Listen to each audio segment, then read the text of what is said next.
from All Seeing Eye Tarot, and I'm here with part 2 of the Kenneka Jenkins story. Of course, I've had time to upload the first video and watch some of the comments, and I told myself I wouldn't do that because you can be discouraged by a lot of the comments, of course. I knew that I would be ripped a new asshole, uploading this first video, but it wasn't for you, to be honest with you. It was for the justice of her parents, of her family, so that they would be able to seek closure. So I already knew what I was getting myself into when I first uploaded the first video.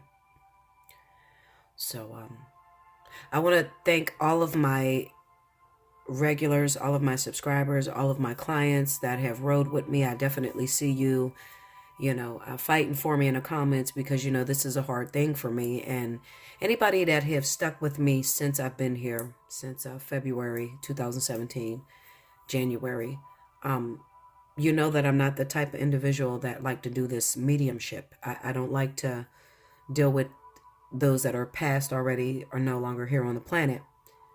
And I thank you so much for, just supporting me and keeping me up, through this troublesome time and this tragic event that has happened. I will tell you that after reviewing and going over these last bit of questions that I have with this oracle, I do not feel the need to move on to tarot.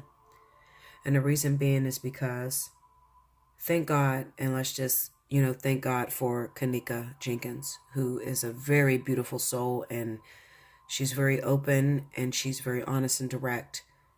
And I don't want to drag this thing out, and you shouldn't be dragging this thing out either.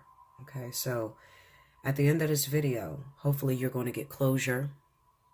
And in the event that her mother, Teresa Martin, because that, and Lenore Harris, those are the only two that are on my mind. I'm going to be honest with you. Okay. Those are the two that could make me go further and to move into tarot in the event that they watch this video and they don't feel closure. Okay, because it's really not about the public and the population. Of course, you guys are going to make your own speculations and allegations towards the people that you've seen in the video, but it's not about you, honestly. I need to make sure that her mother feels closure and her sister feels closure, her family. Because right now, this reading is going to go into the moments of her in the freezer, what the friends around her were feeling, what she was feeling in her last moments, and whether there was an accomplice involved. So this is, this part of the reading is going to give me closure. It's going to give you closure. Hopefully it'll give you closure. And I hope you guys put this thing to rest and let Miss Teresa bury her daughter and grieve in peace. Because this is too much, okay? This whole social media thing is too much. A lot of people have been slandered through this tragic event, okay? And I need you guys to stop because these other individuals do have life on this earth. They're still living. So when you, beat them up and you persecute them, call them all kind of names and say that they are part of an event that they may not have had any association with, is very sad. Okay, because they still have to walk around here and they still have to live. So hopefully after this video, you guys will stop and you will have the closure that you seek. Now, last night, well, this morning, actually, because I uploaded the video about 6 a.m., I had started recording it about 3 a.m. and I uploaded the first part of the reading. And I got a lot of views on it and I have a lot of feedback and everything. And I'm glad that it's moving, and definitely share it with your peers and your friends, because I'm going to tell you something. Of course, I knew that I would get controversy. I knew that everybody doesn't agree with tarot, and there will be a lot of people that will call me the devil. Okay. And I try to keep my ego back because I feel like who's going to check me? Okay. At the end of the day, unless you were actually in that freezer with Kenneka, and you were actually in her head, you're not going to truly understand her last moments and what she was feeling, whether anyone was involved, whether she felt afraid. You're not going to understand that. And if you have a better way of finding that, then by all means, you're free to do so. Okay? But this was really about her mother and her family in the way that it touched me by looking at her when she was on that news and she just wanted answers. All right. Now, before this whole story, I've already had All Seeing Eye Tarot, and I've already had my own business. And as you can see through my previous videos, I have been doing this. So the pure reason of why I jumped on this case is to give her mother closure. I don't care about how many views it gets. I don't care about the clientele, because I'm already a boss. And I'm going to tell you the truth. All right. I already make money off of YouTube. All right. Because I have my own business outside of YouTube. Okay. So this wasn't about me. At the end of the day, this was about closure. I have a 13-year-old daughter.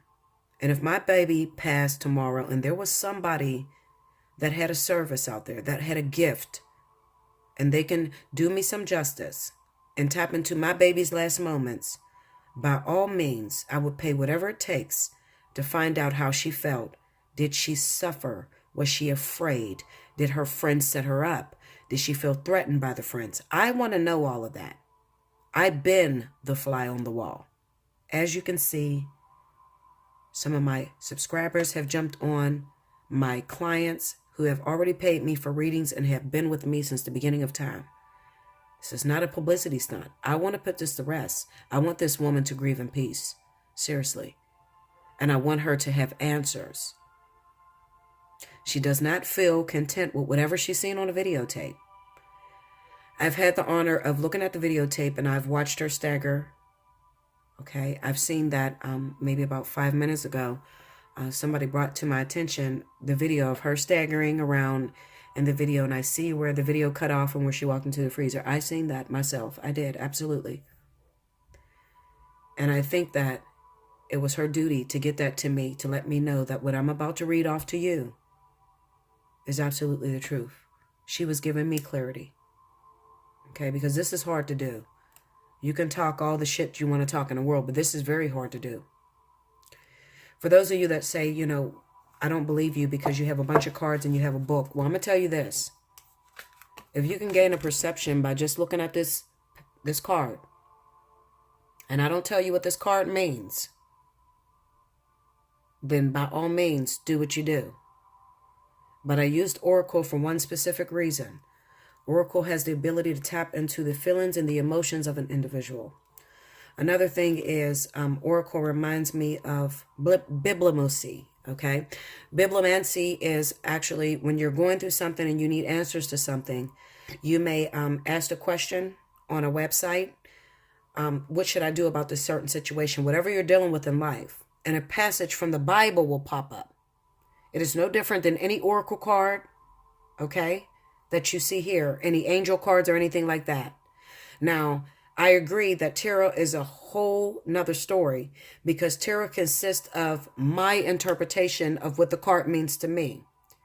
And I did not want to come on here and just throw on the tarot just like that. I wanted to give the world an opportunity to read these cards with me. I honestly shuffled these cards. These cards fell out of the deck. I did not choose not one of these cards. And that is my honest truth. I did not choose not one of these cards. I side shuffled the deck just like I do online, just like this. As I asked a question and one popped out and I wrote the number down and I wrote the words down. That is what I did with these cards. Okay, so this is not manipulated in any way whatsoever. I solemnly swear to that. Okay. Now, when I left off on my last video, we left off with what was happening in the bathroom just before you came out and was talking to Monifa about you not being drunk. I was talking directly to Kenneka. And then she gave me the card of secrecy and confidentiality. Now, this was her personal bond with me and letting me know that I'm going to give you the truth of what actually happened. Even though there's speculation all over the web, people can speculate as much as they want, but I'm going to tell you my truth. Are you worthy enough to carry my mantle? Are you worthy enough to carry my truth off? Do you solemnly swear not to tamper with the cards in any way? Because there's a whole bunch of controversy coming out here. Okay, so why did it take me 3 days? Absolutely. I have to prepare myself in my own life. I run a successful business. I have All Seeing Eye Tarot. I do personal video uploads, and I also, people pay for my services. Okay, I read people all over the world, celebrities and everything. So I am a busy woman already. So she's saying to me, are you just pulling my leg? Are you just fucking with me and just trying to get in on this controversy, or, find your 15 minutes of fame? Or are you actually here to help my parents? Do you really want to tell my story? So I had to collect myself and search myself within to make sure that I was here for all the right reasons. So absolutely, it took me 3 days. Okay, and yes, absolutely. This is the Oracle of Visions. It's by Chiro Marchetti, and all of the definitions to every card is inside of this book. Okay, and the way I look at this is like a parable. Okay, what is a parable? Well, when you read the Bible is written, the whole Bible is written in a parable. Please don't bring me the religious thing, because I can get with you on that as well. Okay, my mother's a minister. I come from a family of ministers. I chose not to be religious. I'm a spiritual metaphysician. I believe in the all. I believe God is the all. Now, when it comes to religion, I believe that religion tends to put God in a box when he's the all. He is everything. You understand? So therefore, you can't collect him and push him down into this box of just believing that he's just good for the Christians and the Christians can serve him. Or he's just good for the Muslims and only the Muslims can serve him. I don't get into that hoopla because it's not important. And I have my own experiences in my life, okay? And the things that I've experienced, all right? So in order to really know me, you have to follow my channel, and you really have to look at my other readings, and you will see what I'm doing right here. This is not make-believe. This is who I am. I'm giving you all of me. Them tears that I shed on that first video, that's real. Why did I shed tears? Because I was connecting to her, and it was a very intimate moment between me and Kenneka.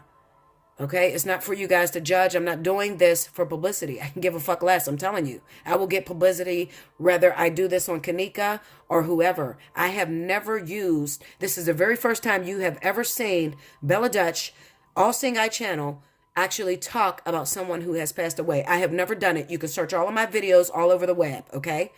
I've never done this. But this meant so much to me. It touched me in such a special way because I have a daughter. And if you guys want to be technical, if you want me to spread my business a little bit, just at the very beginning of the year, my baby was trying to kill herself on Facebook. Okay? And I could have lost my only child. I only have one. On Facebook in front of everybody. I'm a real mother. Okay? You want to get with me? Let's fucking get with it. All right?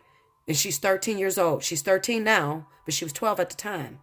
On Facebook, dealing with peer pressure, trying to kill herself because she didn't fit in. So it's not about what you think. This shit touched me, and I'm real with it. You understand me?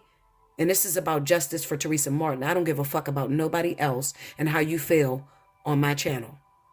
I'm doing this specifically for her mother and giving her closure. And this video should do that.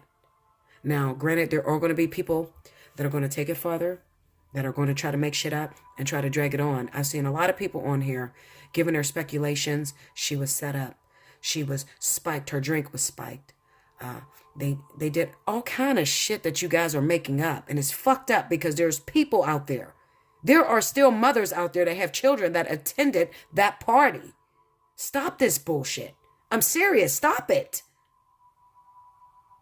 When Teresa wanted you to stand behind her, she wanted you to stand behind her because she had no closure. She could not believe her daughter purposefully walked into that freezer on her own at that Crown Plaza Hotel. She could not believe that. So she wanted you guys to stand with her so that they would show her the tapes. Okay? Now, why do I do this afterwards? Well, many people say that the videos have been tampered with.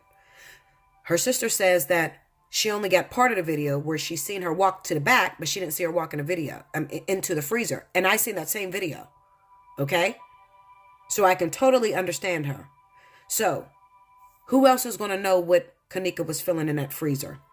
Who else is going to know her purpose for walking down to that freezer?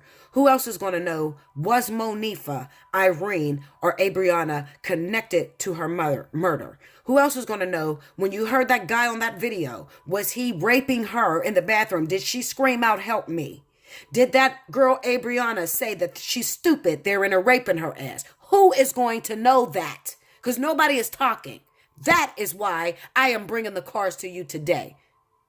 Who gonna check me? Without further ado, let's get started. Another announcement before I get started. To all of my clients, all of my subscribers, you've been getting to me in my email telling me that your comment is not being uploaded. You can't comment on my comment board, okay? I'm going to be honest with you. Right now, while I'm doing this Kenneka story, a lot of my comments are being held for review because I do have a business outside of YouTube, okay? So a lot of my comments are going straight to likely spam, and I have to go over those compliments and those comments that you guys have put, and I have to review them. And if there is any links or anything like that that is being uploaded with your message, it is subject for review. So it's going to automatically go to my spam folder, and I am checking that. And as you can see, I am checking it off and approving a message. Now, that's not to say those of you that are commenting on this story, I am going to let your review go past, okay? As long as you don't have anything on there to incriminate in any way my page, I will let your comments go through, okay? No matter what you say. If you say Bella's a bitch and she's a demon and she shouldn't do this, I'm still going to let it go through.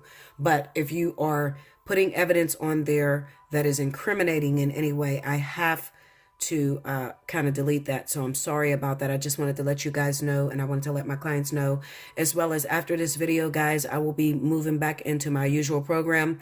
I will be finishing off my divine partnerships that I have only uploaded 2 videos. Cancer and Leo is only up, but we'll get back to that, as well as and those of you that are waiting for a reading from me, we will resume that tonight. Okay, guys? So just give me a minute as I take care of this. I was asked to do this, and I was bold enough to do this. So just keep riding by me, you know, just keep comforting me, keep supporting me, and honestly, keep praying for me, because I am totally under attack as I'm trying to, you know, upload this message and get the truth out there. Okay, so just keep riding with me. I love you so much. I love you guys.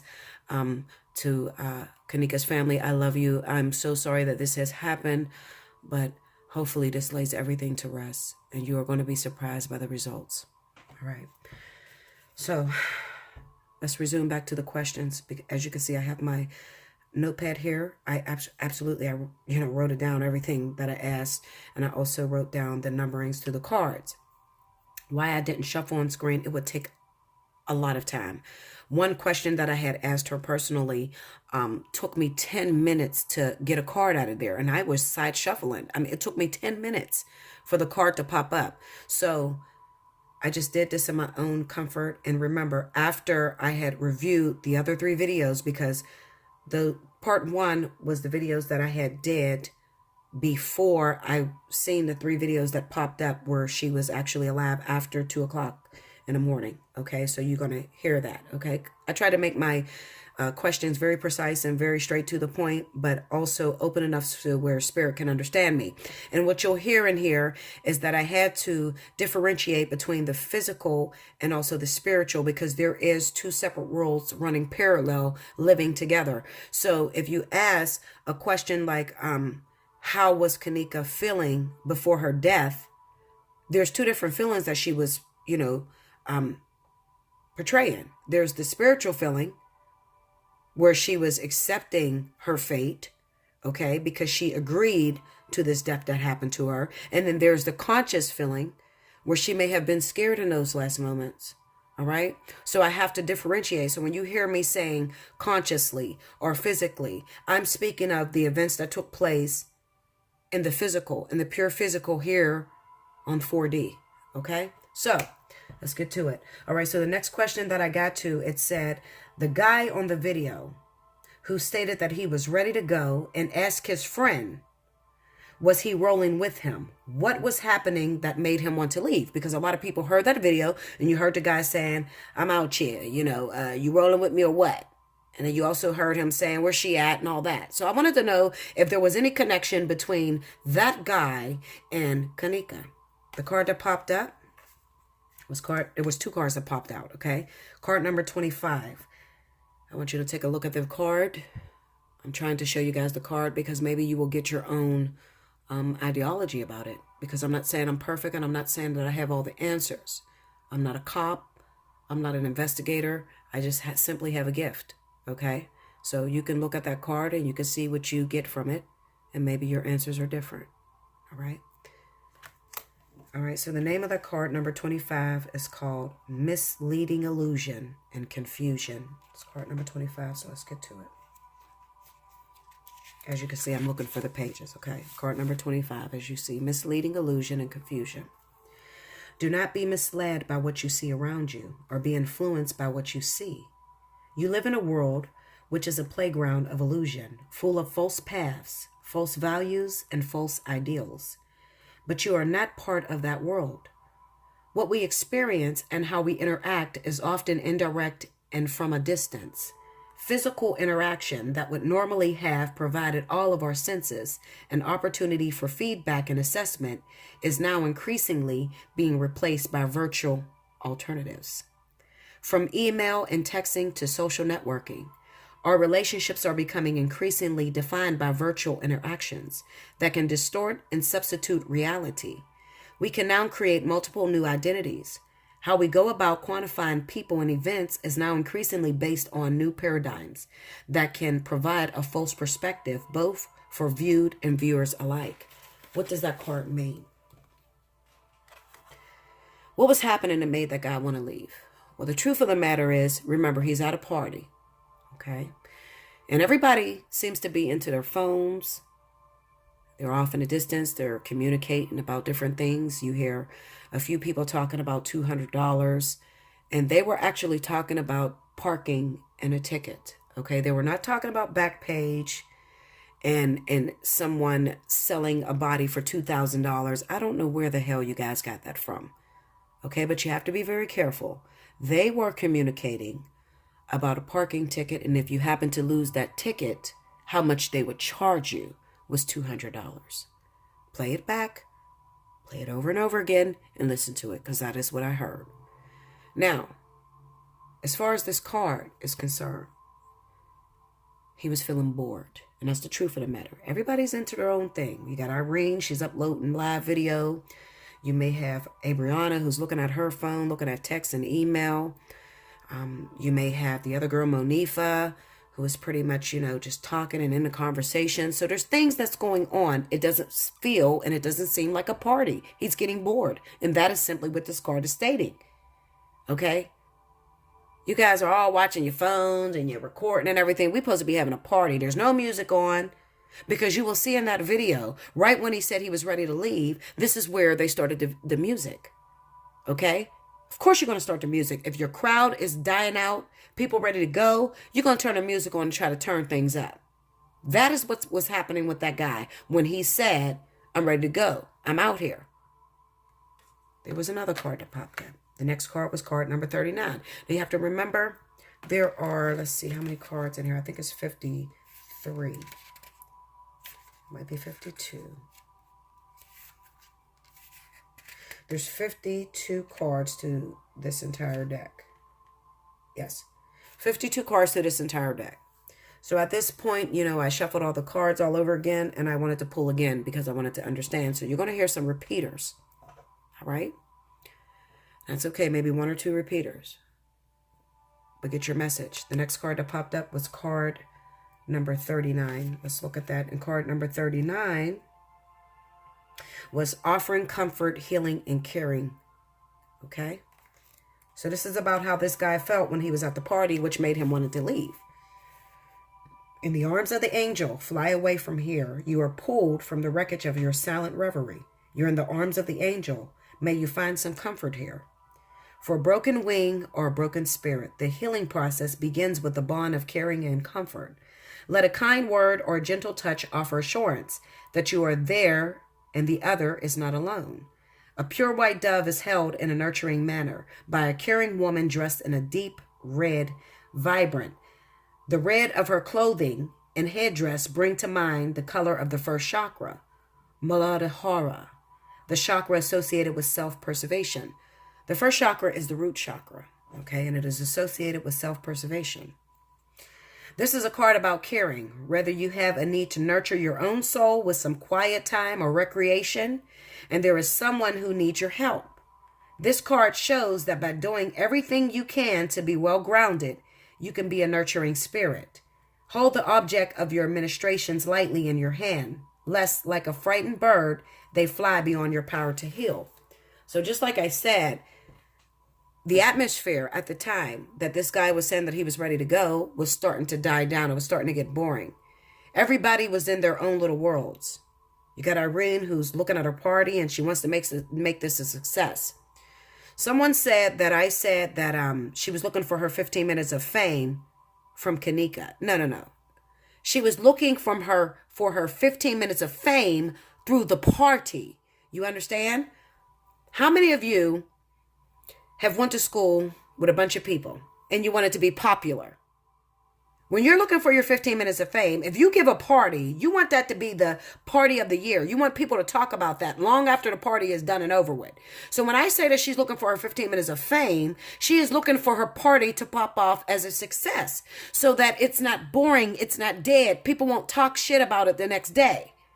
Stop taking my words and twisting it. Listen to what I am saying to you, because I'm not here to feather your fancy. All right? I'm here to tell the truth. That guy was getting bored. He was wondering why he's at a party where nobody's paying him any attention. Okay? Why are we here? Everybody's looking at their phone. Everybody is uploading it in their own little worlds. This is not a party. I don't feel it's a party. We're supposed to be getting high, checking out some bitches. We're supposed to be having a good time. I don't feel that at this party. I'm uncomfortable. I'm ready to go. That's where he was feeling. All right?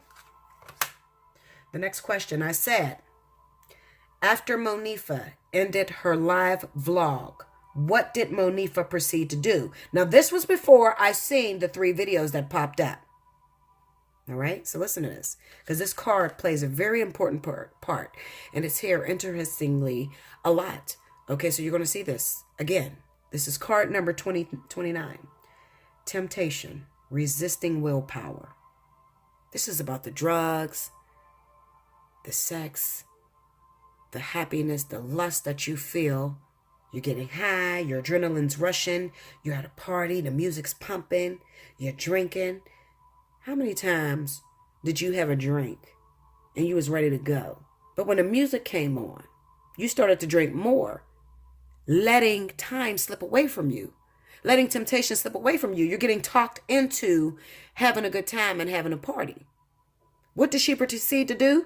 She proceeded to party. They told me this. I swear to you, I swear to God, the Lord can strike me down if I'm lying to you. They told me this before I seen those 3 videos that surfaced that showed that she continued to party after the party. Okay? Card number 29. Let's look at it. It's temptation resisting willpower. There is a charm about the forbidden that makes it unspeakably deniable and desirable. Not deniable, I'm sorry. Let me read it over. There is a charm about the forbidden that makes it unspeakably desirable. What is it about the ingredient called forbidden that whets the appetite? I don't know why I said opportunity. I'm like all over the fucking place. All right, from the innocent indulgence of one more piece of chocolate to more significant forbidden fruits of social behavior, we are often tempted. We indulge even at the risk to our own health. We indulge even at the risk to our health. See, I don't give a fuck about how y'all are trying to make this baby out to be something that she was not. Okay? I'm telling you what she has told me. I know what happened in this story. Okay? She was done on this first video. She was already feeling the effects of the alcohol, the drugs that she took.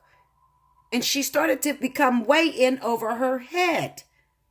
But for the sake of pleasing the crowd, pleasing her friends, she continued to indulge.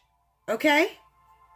We indulge even at the risk to our health, our relationship with others, and our general well-being. Do you see this shit? I'm not making this up. Our ability to see through the illusion, to weigh the consequences, and resist the temptation. You hear that? Our ability to see through the illusion, To weigh the consequences and resist the temptation is a measure of our personal willpower, character, and strength. To succumb or to resist will be a choice that defines us. A horned jester pulls apart the curtains, revealing an apple and serpent, symbols from temptation and original sin. A Salome-styled performance manifests as a vision from a flaming cauldron.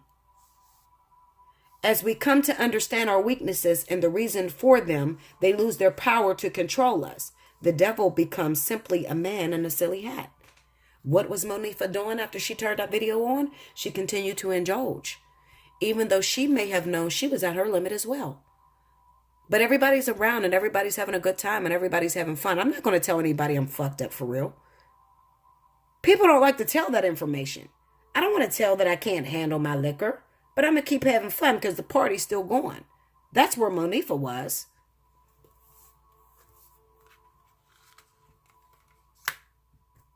The next question.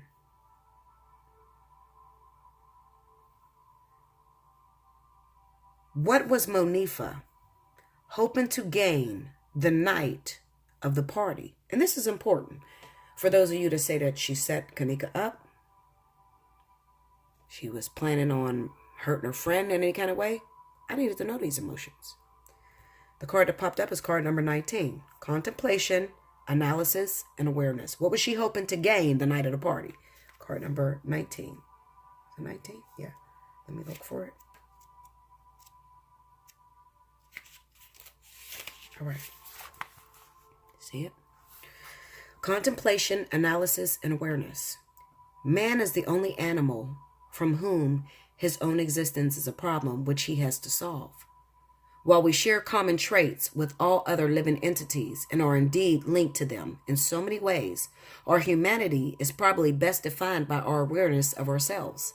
We alone can look up at the sky and contemplate our role in the universe.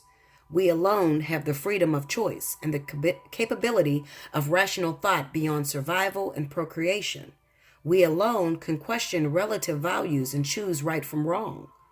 Our consciousness is both a blessing and a burden. It provides us with the ability to ponder and question. More than any other living entity, we have the capacity to consider variables and options for the future and to be either encouraged or concerned about the possibilities. This little girl just wanted to live. She wanted a good time. She wanted to have fun. She didn't think about the consequences. Even though she knew the risks that were laid before her, she didn't think about that. She wanted to have a good time. That was her purpose. That's what she thought would happen. We'd have some good times, me and my girl. We all together. We're going to get fucked up. We might find a man. Because you know how people be thinking. Come on. I mean, it's been you before. Let's not let the best of us, our minds just take flight and just do all kind of crazy shit. Think of yourself in that situation. You're with your girl. You're having a good time. There's men there. There's drinks there. There's liquor and weed and you're high. And it paints and creates this illusionary moment of escapism. That's why people get high. It takes you out of your element. It takes you from worrying about your problems or anything that's going on at home, or, away from this party. At this moment, this is what's important.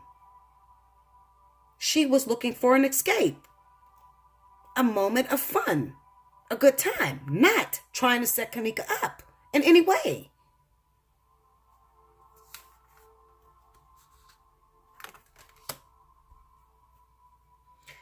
What did the guy... my next question. What did the guy who was complaining that he was ready to go do after Monifa turned the video off? I'm trying to eat these speculations. I'm trying to break it down for you guys and give you the best analysis I can give you. Based off of what I'm reading, what you're hearing, I'm getting my own perception. I'm painting my own picture. All of y'all are going to paint your own, perception. You're going to throw up your allegations, whatever. But we have to state the facts here. Because this shit is about to get so deep. I love this little baby. I'm telling you, this little girl, her spirit was so beautiful. And she was determined to tell the world what happened to her. And it's going to come out. We're just beginning. Keep watching. Trust me. All right. So what did the guy who was complaining about that he was ready to go, what did he do after Monifa turned off the video? After we seen that video go off, what did he proceed to do? Card number 43 popped up. You see it? It's a woman looking at herself in different mirrors, vanity, pictures around her. She's all elaborate, dressed up. The card is called Obsession, Delusion, and Self-Interest. Now, this is going to bust your ass, all right? So for those of you that think that that guy was the one that raped her, oh, she had the glasses on and it showed the reflections. Listen, Linda, okay? So the fuck what? These are people that are at a party. She got on glasses with a reflection.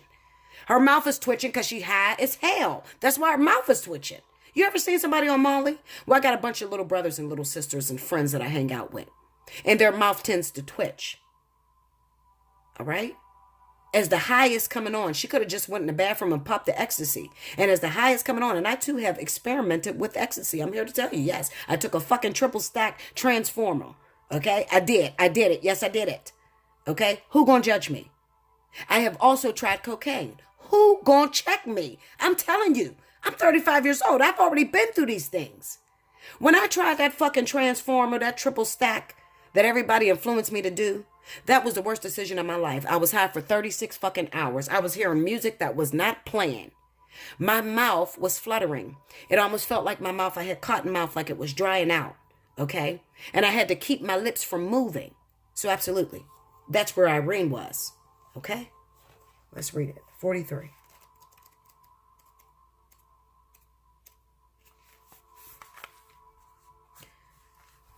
Now, as far as the guy, because we're talking about the guy, I don't want to lose you. I said, what did the guy who was complaining about he was ready to go, what did he do after Monifa turned off the video? What did he do? Obsession, delusion, and self-interest. Nature never deceives. It is we who deceive ourselves. Nature never deceives. It is we who deceives ourselves. A stream of light penetrates a darkened room, revealing a solitary figure. Like Miss Havisham from Great Expectation, she sits in a world of her own isolation. Her reflections are her only companions. She prings herself yet again, reassuring herself with false truths. The mirrors do not lie, but her obsession does, indulging her only with the images that she wants to see. Her excesses represent an ever-increasing desire to create an ideal that is never achieved or in reality is not even required. We should look in the mirror and see our true reflection as others would see us and strip away the psychological makeup of ego and vanity. What was the guy doing? Well, this man was worried about himself, trying to play a part that he wasn't, acting like he was the shit. I'm a boss. I got money. I'm kingpin. I can get high. I can take a lot. Y'all can't fuck with me. Y'all can't drink with me. He was worried about himself. Self-interest. Look at this shit. Self-interest. Obsession, delusion, self-interest. This is being obsessed with yourself. He didn't have time to worry about what Kenneka was doing because he was all into his motherfucking self. This man did not rape her. Stop saying that. He was into himself and what he had going on. He was too busy trying to play a role that he was the shit to worry about where the hell Kenneka was. All right? I'm keeping it 100 with y'all. I don't make this shit up. I shuffled these cards and this is what the fuck fell out and I'm reading it to you. Some of y'all gonna get mad as hell because you're still gonna try to hold on to that bullshit ass story of somebody hurt this girl and raped this girl. Okay? When you don't have clarity, your mind will run rampant. Absolutely. But these cards state the facts. I'm not even into tarot. So for those of you out there that is hating on tarot, this is oracles. This has nothing to do with tarot. This is like reading poetry and trying to find messages according to what your story and how your life plays into this. It's no different than you picking up a Bible and saying, Lord, what do I do? And reading a passage from the Bible and taking that and putting that what you were doing in your life at the time. This is oracles. This ain't tarot, boo. Who gonna check me? Let's go on to the next one. Okay, I have to take a break, take a drink.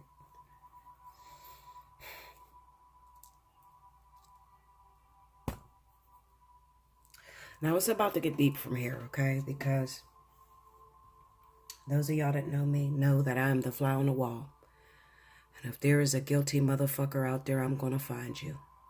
Nothing is hidden from me.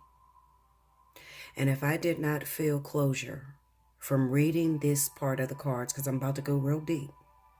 So if you've been watching, you don't cut that damn camera off. You better pay attention. Or you're just going to keep going off of allegations. Because this is where it gets really deep and it gets true. And this is where this baby began to tell y'all what happened. What came about. How did I feel?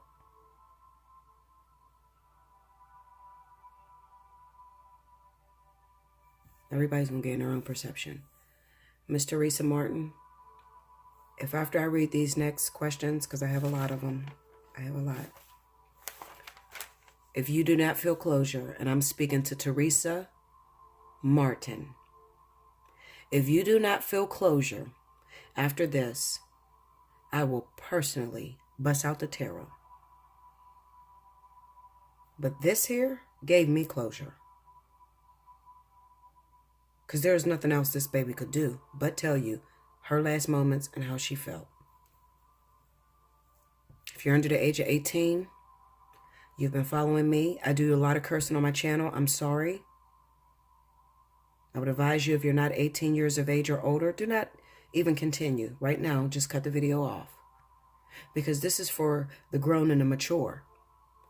Okay? Because if you don't understand how to read in between the lines, and what does it mean to read really in between the lines?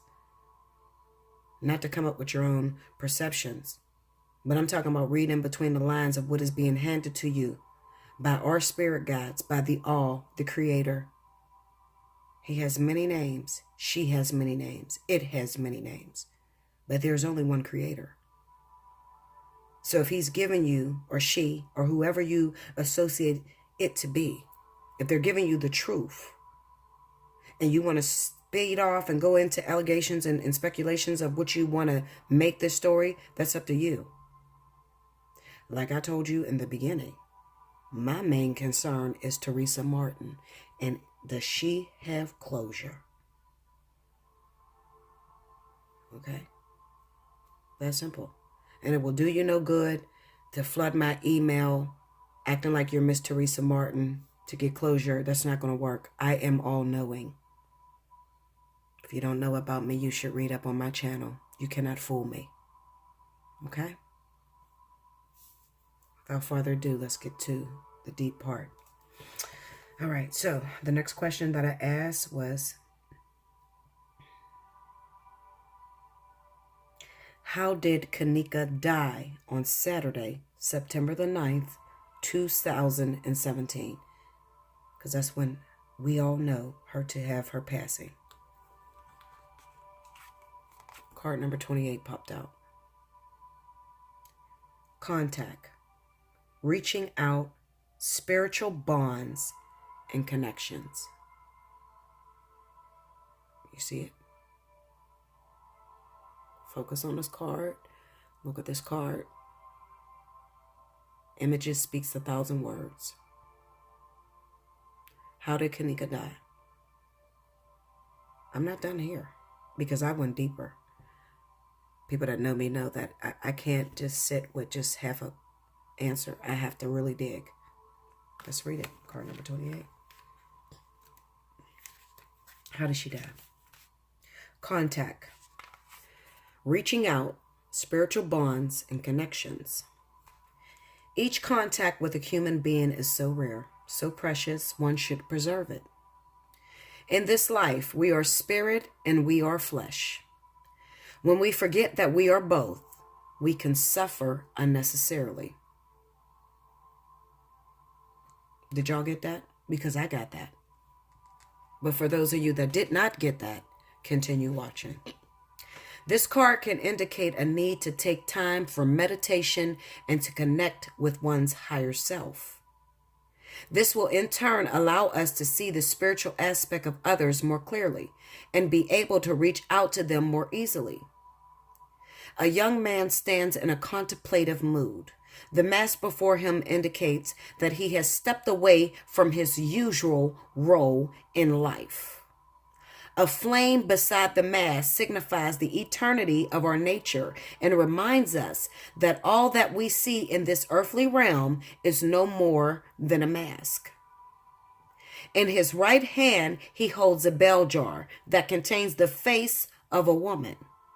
Maybe she is his spirit guide or a love from a past life. She is reaching out to him with much love and tenderness. In his left hand, he holds two batons, indicating the duality of human nature. They might also indicate that he has more than enough will to move forward in his life. When I read this, I instantly seen the freezer. I also seen Kenneka. And the only people or beings or spirits that was in that freezer with her was her and her higher self. Some would call it our archangels. Some would call it our spirit guides. But it was her in that freezer that had to face herself. I'll keep going. That's card number 28.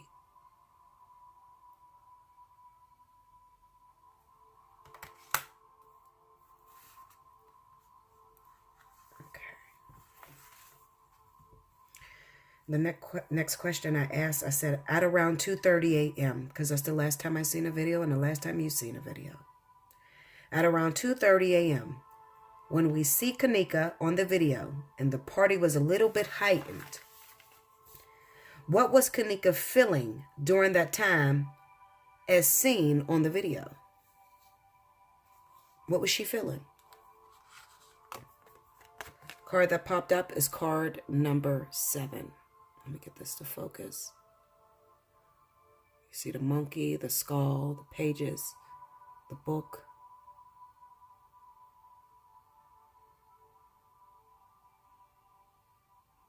Card number 7.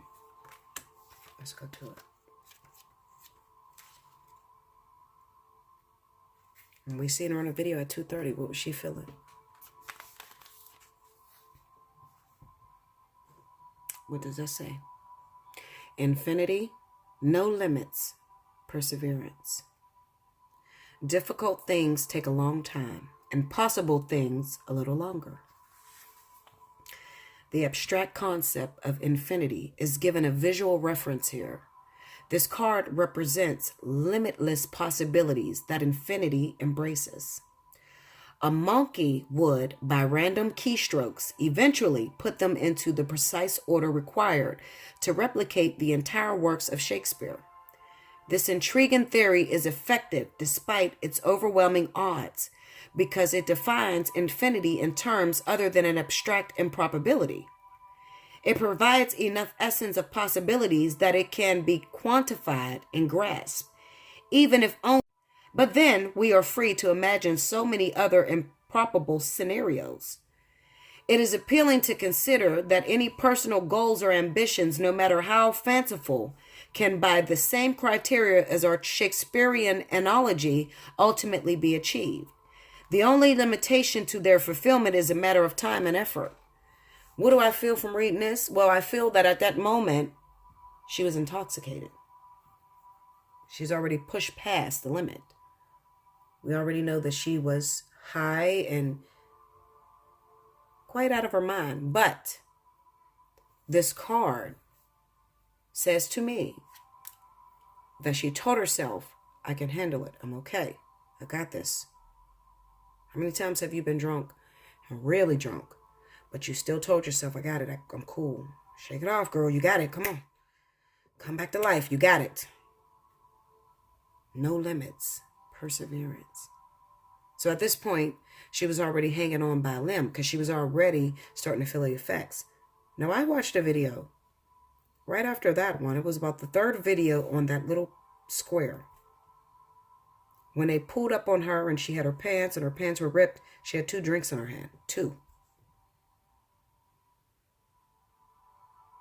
At 2:30, when we seen that video, she was already walking into a realm of no return.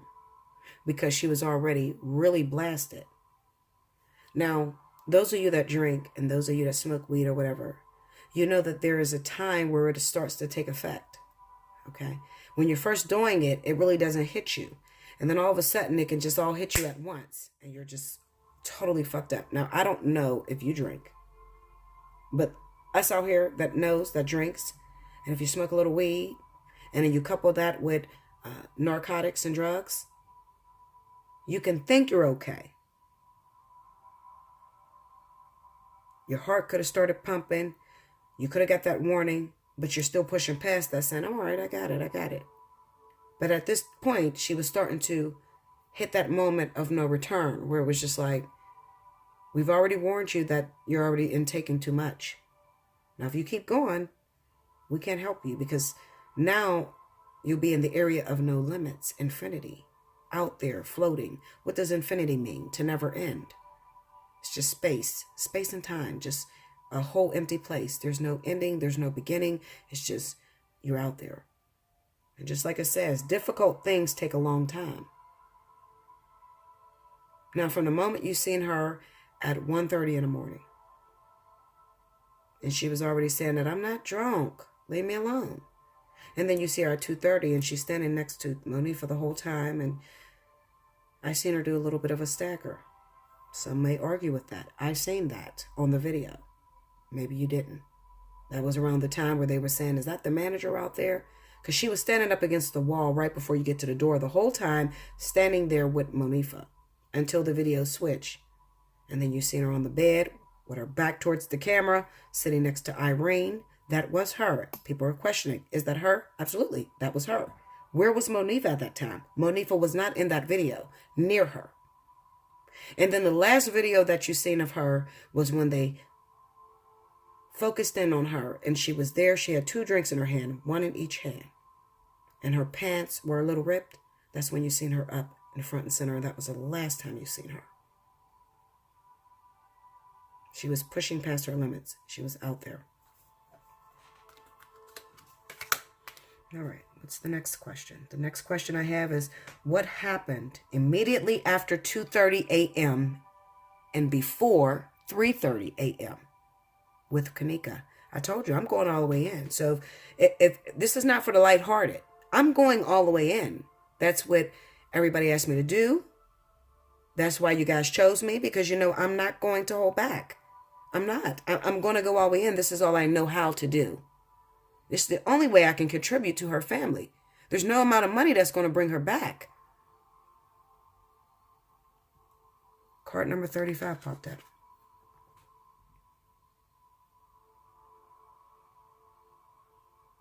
Do you see that? Come up a little closer.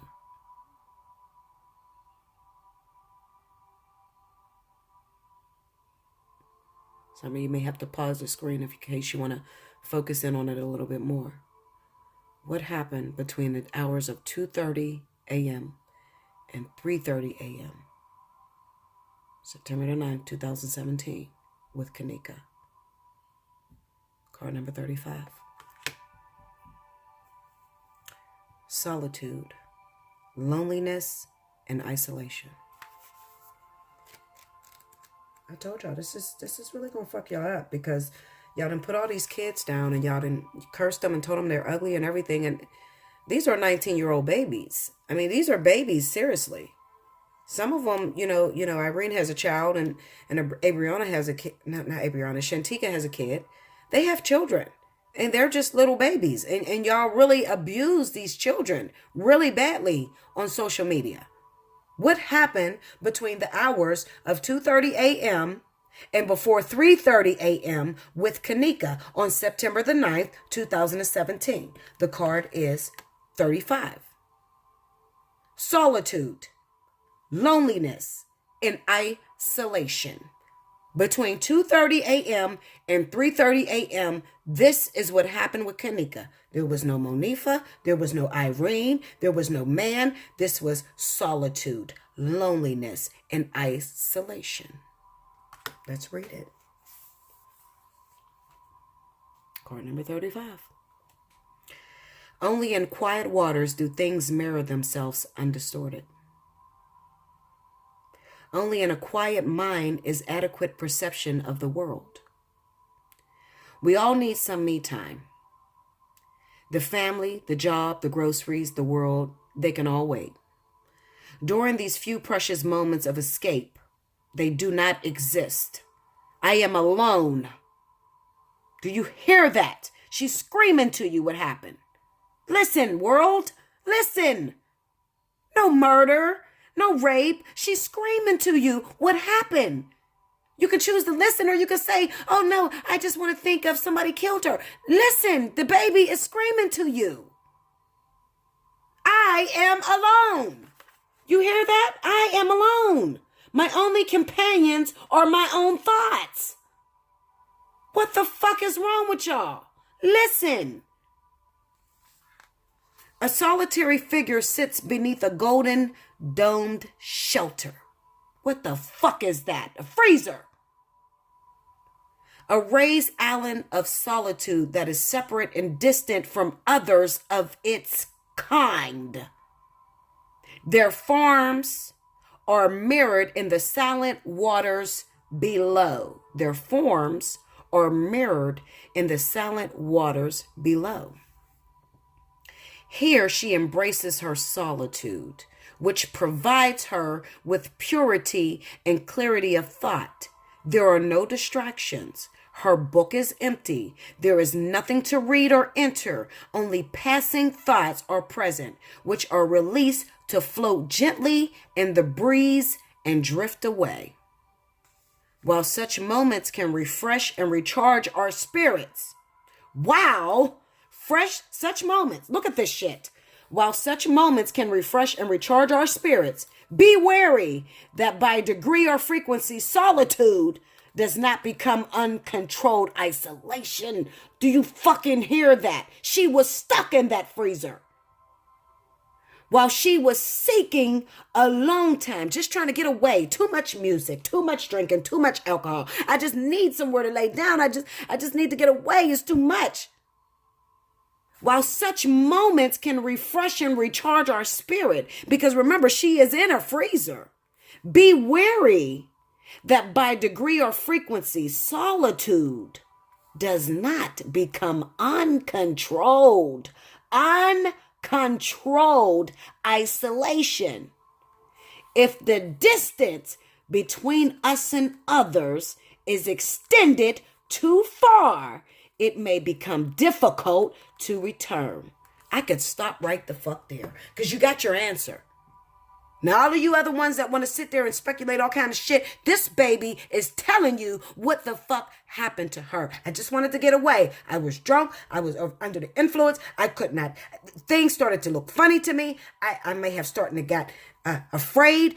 Distorted images around me because I'm under the influence. I'm high. I went over my limit. Remember what we read before then. She already went over her limit. So right now she's just seeking solitude. I just want to think. I want to know how to get home. I just want to know how to just lay down. I just want to be away from everything. Be wary. Be wary that by degree or frequency, by degree or frequency, solitude does not become uncontrolled isolation. Uncontrolled isolation. Be careful, baby. I know you're high. I know you're drunk. I know it. You don't know where you're at right now. And you're just searching for that peace. And you can look at that video and see the baby is searching for that peace. You just want to get away. Fuck. She just want to get away. And she opens the door. And you don't know what the fuck happens. Because let me tell you something. When you're on ecstasy, when you're drinking too much, you become uncontrollably hot, sweating like a motherfucker. Hot, overwhelmed, heated. So while y'all are all saying that she would not sit in a freezer, let me tell you, when you burning the fuck up and you are high as hell, you want cold. Any movie you've ever seen, when someone overdoses, everybody is thrown into a cold tub of ice. That shit feels good to somebody that is overwhelmingly high or drunk or over intoxicated. I believe that these drugs started to take a U-turn on her. This could have been her first time trying Molly, her first time trying ecstasy, and she did not know what it was going to affect her body as if. Okay? But when she's drinking with it, it's enhanced. She done smoked weed with it, and it's too much. And when the fucking autopsy come back, y'all are going to see that there was a lot in her system. Not a murder, not her strangling from her neck, not a rape. This was an overdose. I'm telling y'all what it is. She's telling you that. Sorry. Let me take a break because I'm overwhelmed. Okay, y'all, I'm sorry about that. And Miss Teresa, if you're watching, I'm very sorry. I got so upset. I do get upset. I'm sorry. You have to understand why I'm doing this. I'm going through so many fucking emotions right now. I'm going through so many emotions, y'all. I swear to y'all. I have the weight of the world on my shoulders right now because not only am I feeling Kenneka's pain, but then there are friends that are involved that just wanted to go to a party with their friend. Can we really blame Monifa? Can we really blame Irene, Adriana, or anybody else that was at that party? Can we really blame them? Imagine you right now, you're being invited to a party. You don't know if somebody's going to die, if somebody's going to wander off, or somebody's going to get too intoxicated. You don't know that. I have so many emotions raging through me, and I don't mean to get upset. I really don't, y'all. I'm not this type of person. I just want to bring clarity. I want to bring understanding. I want to bring justice. And it hurts to do something like this. It hurts. Because I don't take sides. I'm not a person that takes sides. I have to see all perspectives. I have to see everybody that's involved and how they feel. And just like you, I have read so many comments. And the way y'all talked about them kids is so sad. It's so sad. From calling them ugly to saying that they were jealous. And even if they were, nobody killed her. Just hear me. Nobody killed her.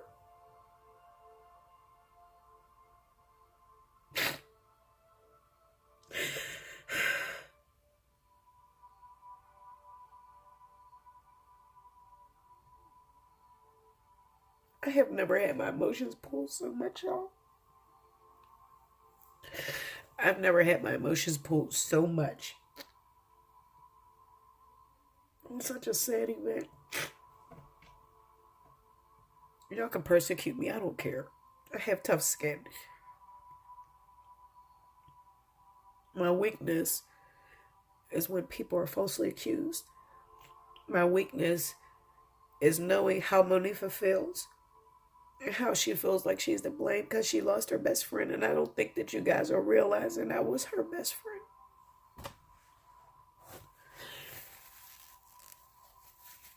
She was just trying to enjoy herself. And don't worry, I have her feelings in here as well, but she was just trying to enjoy herself. How many times did you go to a party with your friend or your sister or your cousins? And you drank a little bit too much and you lost her at a party. Imagine if she died that day. And you really didn't do anything wrong to her because you really loved her. Imagine if the world called you ugly, said you were jealous, and said that you murdered her. When you know in your heart how much you love her. Just imagine. Can you just stop for 1 minute, please? Everybody watching this video, just stop for 1 minute. Just imagine if it were you. She's already hurt. She lost the best friend she ever had in the world. And then you all accuse her. And everybody starts to point the finger at each other because they don't know. I can't blame Irene for blaming Monifa. How could I do that? Because it's her party. Yes, she's getting drunk. She's getting high. Her main concern is my party going good? She looked over just like we all looked at the video. And the last time I seen Kenneka was with Monifa. The last time I seen her was her standing next to you. She's been standing next to you all night. So in her mind, how did you lose her? She was with you. I wasn't paying any attention. It's my party. I'm trying to make sure everybody's happy. Everybody's enjoying herself. I don't know what happened. Justice for everyone involved, not just Kenneka, everyone. Of course, yes, you're going to meet friends that's not always going to have your back 100%, but nobody set her up. And imagine if you're being accused that you did. And there's nothing in the world that can prove that you did not do it. Nothing. That's why I'm doing this. If the news show you a million videos of this baby walking in this freezer by herself, you are still going to speculate that somebody set her up. And if they didn't set her up, they spiked her drink. And if they didn't spike her drink, then they got some guys to rape her and put her in the freezer. You're always going to speculate. You're never going to hear these kids' side. You're never going to do that. That's why I'm doing it. Persecute me. Call me a bitch. Call me a witch, a devil. I've been called it all. I don't care. As long as Kenneka Jenkins' story is told, and you know that she loved her friends. She doesn't want anybody blamed for this, but she just wants you to know the truth. Give me 1 minute and I'll be back, guys. Okay. Now, the next question I put down was, in the moments of when Kenneka was in the freezer, the moments when she was in the freezer, how was Monifa feeling consciously? Card that popped up, it's card number 33. We've seen this before. No, that's wrong. I'm sorry. Wait a minute. Is that it? 35? Hold on. I'm at the wrong question. I'm sorry. Let me go backwards. This was from 2:30 to 2:30 to 3:30 a.m. I'm all discombobulated. Please forgive me, guys. I'm going to go backwards. I said, in the very moment of going to the freezer, what was Kenneka feeling?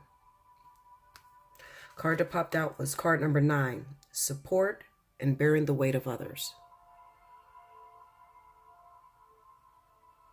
See? Support and bearing the weight of others.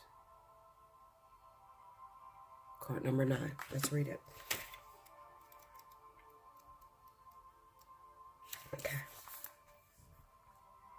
Card number 9.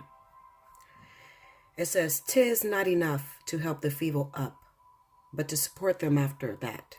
Well, to support them after. "'Tis not enough to help the feeble up, but to support them after." This card represents the offering of strength and assistance and bearing a burden on behalf of others. Providing support can take many forms: moral, emotional, physical, and financial. We can offer our shoulders to bear the weight or lend an ear to share grief. Here, a jester offers his shoulders on which the girl can perform. He raises her up, allowing her to be the focus of the audience's attention. His subdued posture deliberately taken second place. His identity hidden. He provides an anonymous contribution. In the background are 3 tarot strength cards.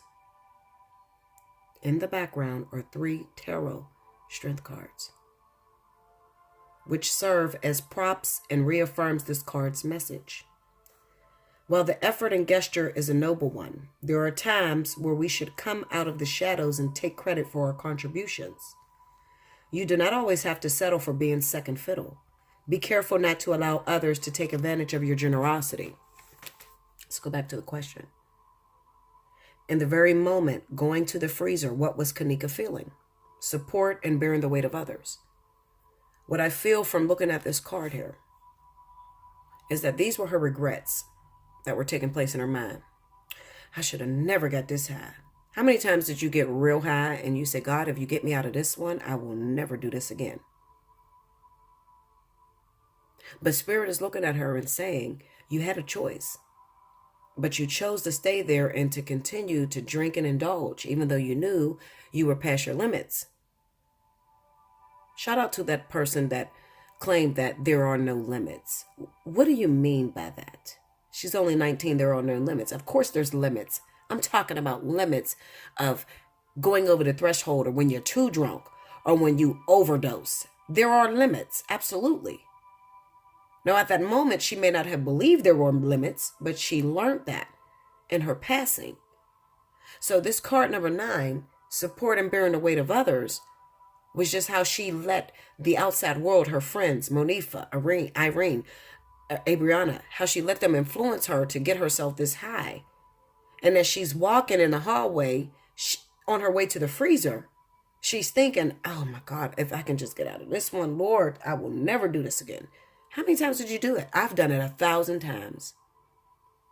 I have. I'm being honest with you. Your heart start racing, start pumping. You start getting a little frightened because you don't know if your heart's going to black out. You're dizzy. Everything looks distorted. That's what that means. Support and bearing the weight of others. That's what she's thinking on the way to the freezer. If I could take this back, I'd never do it again. If I get out of this situation, I'll never do it again. I will never take another drink. I will never smoke another blunt.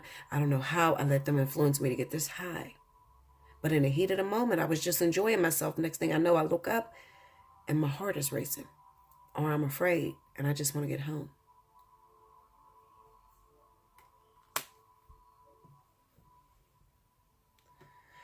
Okay, the next question I asked, I said, in the freezer, how was Kenneka feeling consciously inside of the freezer? Because there is a difference. Remember I said there's a difference between a conscious feeling and a spiritual feeling. So consciously, what was she feeling in the freezer? I want to know, did she suffer? Was she afraid and trying to climb out? Was she banging on her door screaming for help? What were her actions? Now, is the news going to tell you that? Is the Bible going to tell you that? No. So that's why I'm doing this.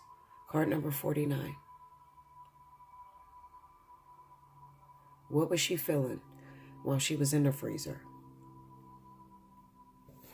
Let's see. Card number 49 is assistance, help, support. And then she got another card. There was 2 cards that popped up about her feelings and what she felt while she was in that freezer. Let's find number 49, and I'm sure I've read that before, but it popped up again to express her feelings. Okay. Assistance, help, and support. What was she feeling in the freezer? I felt a tug. You must be at the end of your rope.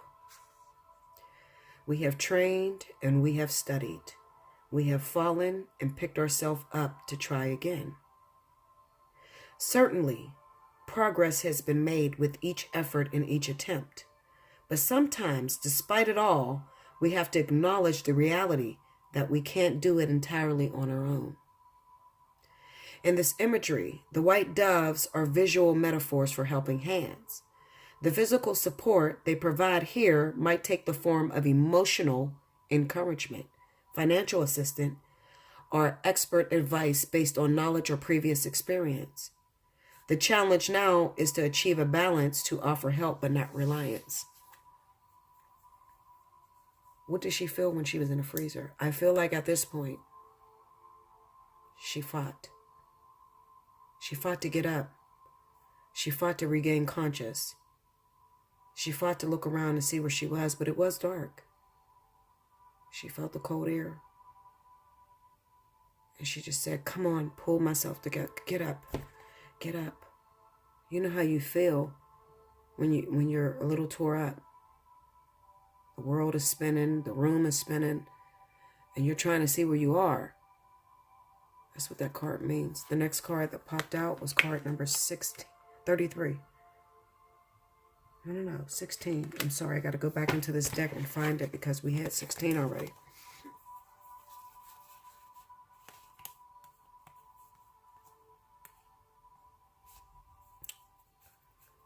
I thought we did. Let me check. Here it is. Okay, so I'm going to need to use this again coming up. Card number 16. This was the other way that she felt after we got card number 49. 2 cards had fell out when I was shuffling. I had to use these a couple times, so you'll see me pick from the deck and pull this card back out. All right, let's see. Card number 16. What did she feel when she was in a freezer? Distance, isolation, and perspective. Look at this card.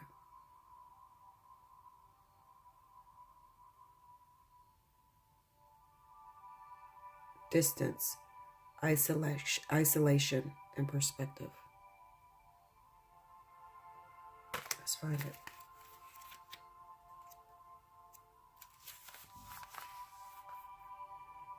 Distance, isolation, and perspective. Distance not only gives nostalgia, but perspective and maybe objectivity. Physical distance or emotional detachment serve to give us a greater comprehensive view. Distance may also provide a clearer overall perspective than a close-up would. From this vantage point, we can often get the big picture and reach different conclusions. A solitary woman strolls a desolate beach. This fucked me up. I'm not gonna lie to you. This really fucked me up reading this. Especially if you've seen the video. A solitary woman strolls a desolate beach, her isolation providing a point of reflection. Distance from the influence of others. Once again, it's telling she is by herself. She's by herself, guys. Distanced from the influence of others. This is a scene of personal contemplation. It's just her and her thoughts. The floating monoliths provide perspective and suggest the distances with greater emphasis than would on empty sky. Perhaps representing issues in her life, their distance reinforces her isolation, but may also provide her with the perspective and clarity of vision that she is seeking. We need to strike a balance when assessing a situation. Are we too closely involved, or should we step back? So there's a couple different emotions that we know that Kenneka is going through while she's in this freezer. On one hand, she's trying to fight and say, get up. Get up. You got to get out of here. It's too cold. Is that cold? You got to remember she's slipping in and out of consciousness. And as far as this here, I believe that these are the last moments that a person will go through as they're dying. You see your family, you see your life. Everything flashes before your eyes before you actually go into shock. Okay?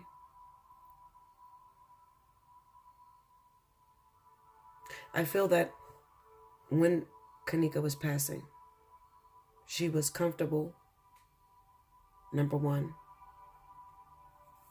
And number two, I think that at that moment, and you guys may not agree, she felt more free than she's ever felt in her life. Free from worries, free from pressure, free from pain, because I actually had a near-death experience back in 2004. Okay, and I felt comfortable. There was no fear or anything. You would think that she's in a freezer, she would go into shock, or she would be screaming, help me, let me out. No. Those moments before you die is a very comfortable feeling. And then you start to see things in a distance from you. So she's remembering her life, remembering all the problems and everything that she had. But now there is a level of peace that comes with that. You're going to disagree, but it's okay. You have to speak to some people that had near-death experiences. Remembering from my experience, it was a very peaceful thing, but it was also a moment where I reflected because my daughter was just born and she was young and I actually overdosed. That's the truth of the matter. In 2004, I had overdosed on synthetic heroin. And because I was going through problems in my relationship. So I don't speak from a perspective of not having the experience or not understanding where she come from or where anyone comes from. I've had a lot of different things happen to me in my life, okay, that I can use, that I do use in my gift that I have today. So, cards are just cards unless you can actually take that card and put it with an experience that you've had. So this is the reason why I could explain the cards to you, because I've experienced a lot of things in my life. I think in the very beginning of her walking into the freezer, she probably fell. And at that point, she probably said, get back up. And at that moment, it still felt good because she was hot and overheated. We never seen Kenneka take off her jacket. And I don't know if you drink. And I do drink. And I'm going to tell you the truth. I drink. I drink every day. I do. I'm not an alcoholic, but I do have a drink. And the first thing that hits me more than anything is overheated. I don't give a fuck what you have on. Most of the time, I'm sitting here doing these videos in a nightgown with nothing on under it. So she never took her jacket off. Never once. So that cold air felt really good to her. It felt very peaceful. And it gave her a comfort zone to reflect back on her life and see different things, different choices that she made. But I feel that she was way out there at that point. At that point, when I say way out there, I mean that she had already made her decisions and they have already shaped her night and how everything would go. So when I say that she's at the point of no return, it was almost as if Spirit was looking down on her and saying, you're out of time. And Spirit does do that. And that is why we had that card number 40, time in life. And I think it's going to pop up again in this section of cards. But it was the one time that she gambled on time and she didn't have it.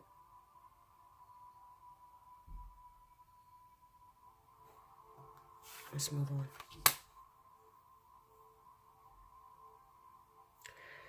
In the moments of when Kenneka was in the consciously, that's the next question. And this card is card number 33. Patience and waiting for the right moment. Before I read this, I want you to keep an open mind, because when you read any kind of oracle cards or any kind of messages, you have to have an open mind. If you're a closed-minded person that don't know much and don't have much experience, and you have ignorance and you don't have much of an understanding, then you're not going to get this. You may take this card and take it a whole nother direction. But after everything that I've read to you, make sure that you're keeping an open mind when I read this card. What was Monifa feeling in the moments that her friend Kenneka was in the freezer? And that's card number 33. Let's look at it. Patience. Waiting for the right moment. Now, a lot of you, and I'm no fool, I'm no idiot. So I know a lot of you are going to take that and say, oh, well, she was waiting to set her up. Waiting on to get the call, what she did. No. She was optimistic in believing that her friend would return. Because there were probably many nights before this where her and Kenneka had drank a little bit and got a little high. And she truly underestimated how intoxicated her friend was. So patience and waiting for the right moment is actually a card of optimism. And it's kind of like, I know you'll be home, girl. You done got drunk and passed out on a damn stairwell somewhere. Let's go find you.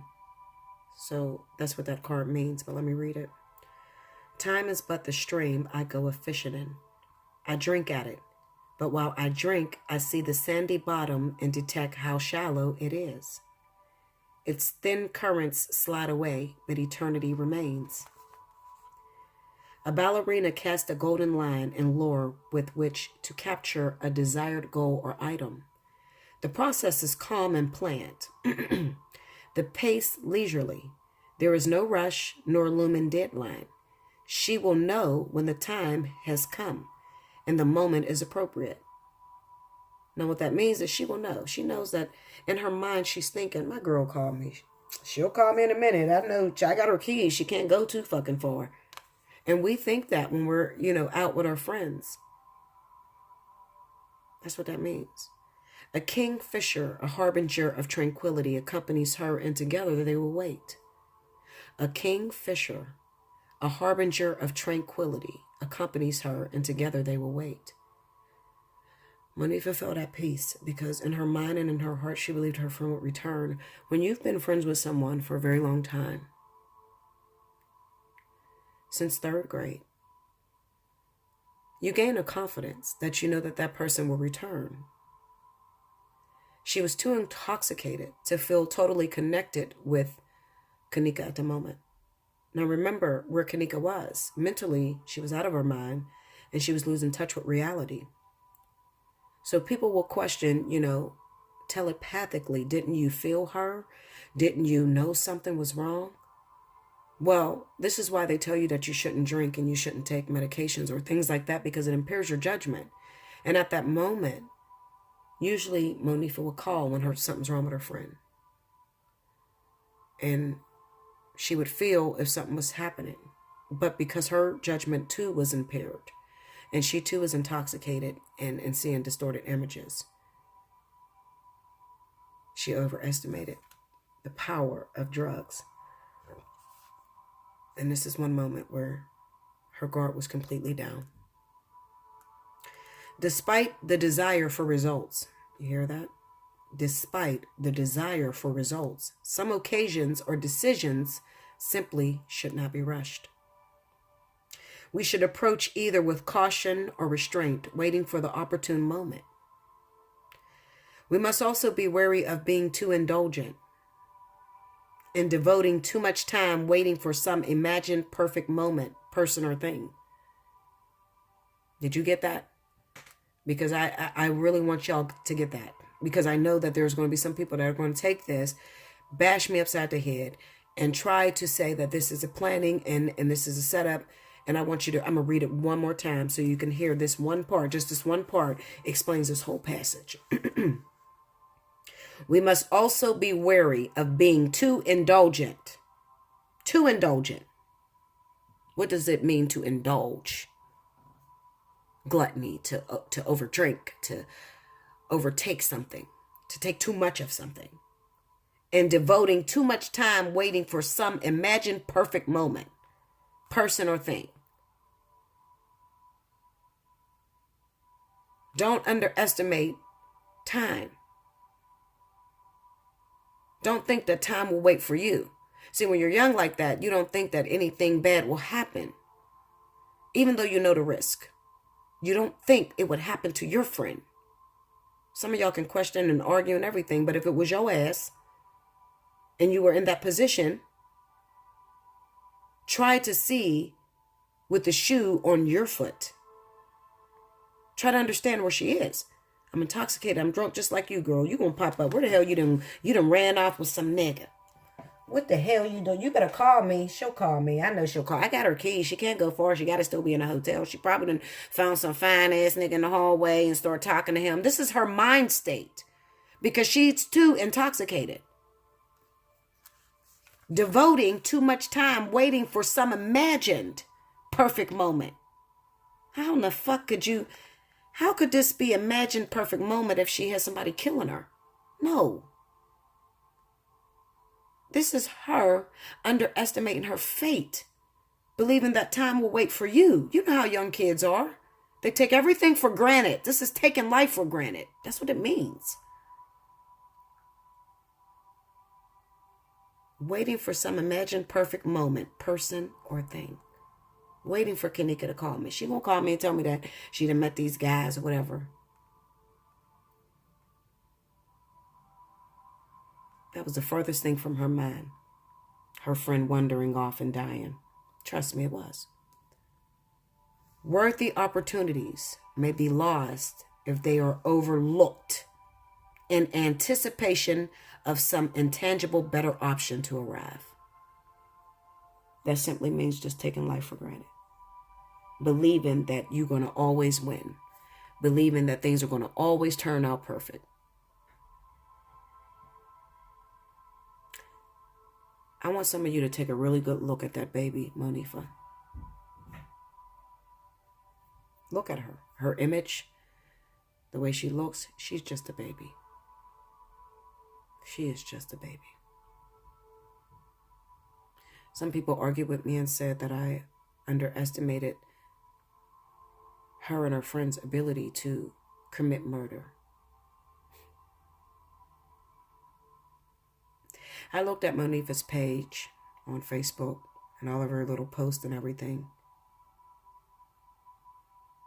And I'm going to tell you something I seen looking at her.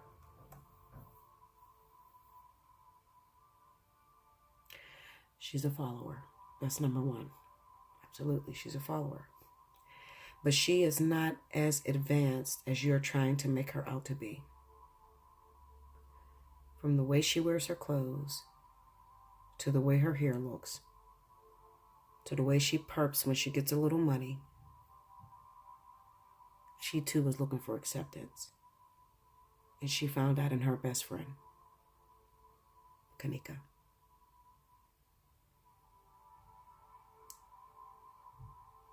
I feel like Monifa and Kenneka both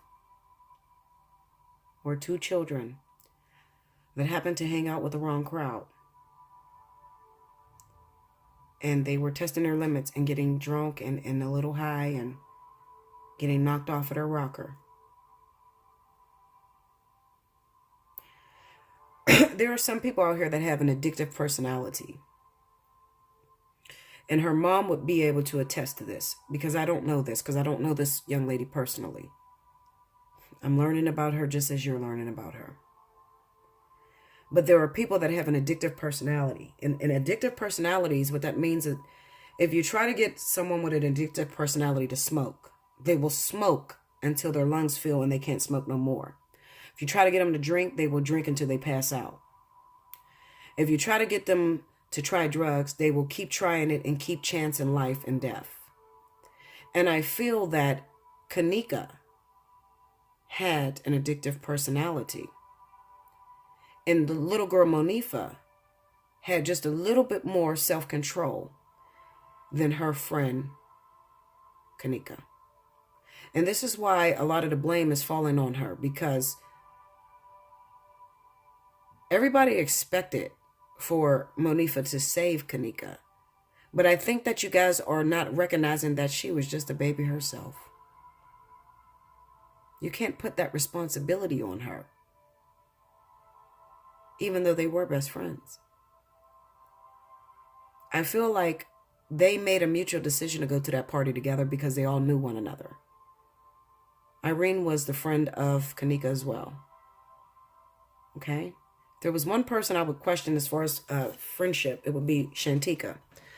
And not as saying that she would kill her, because Shantika herself was not there. But Shantika's baby's father was dating Kenneka in 2016. Now, this is other stuff that I had found out outside of this.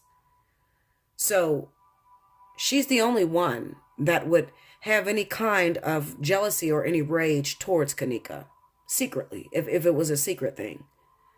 None of the other young ladies has anything to really be jealous about, if you want to be honest. As far as the clothing is concerned, all of them seem to dress on the same level. Okay, Monifa didn't have weave in her hair. Maybe she was the type of girl that did not like weave. You understand what I'm saying? Maybe she really didn't like wearing it, but she did every now and then just to get recognized. Monifa is not an ugly girl at all, okay? She's far from it. I think her and her friend were equally beautiful, her and Kenneka. As far as Irene, Irene is cute too. So to say that somebody is ugly or jealous, first of all, it's Irene's party. She's the one that filled the place. So, to say that that little girl is jealous, I don't understand your point in saying she's jealous. What would she have to be jealous of? Irene has a child of her own. She's just learning how to be a mother, okay? And she just wanted to have a good time and to be noticed and recognized as having some of the dopest parties.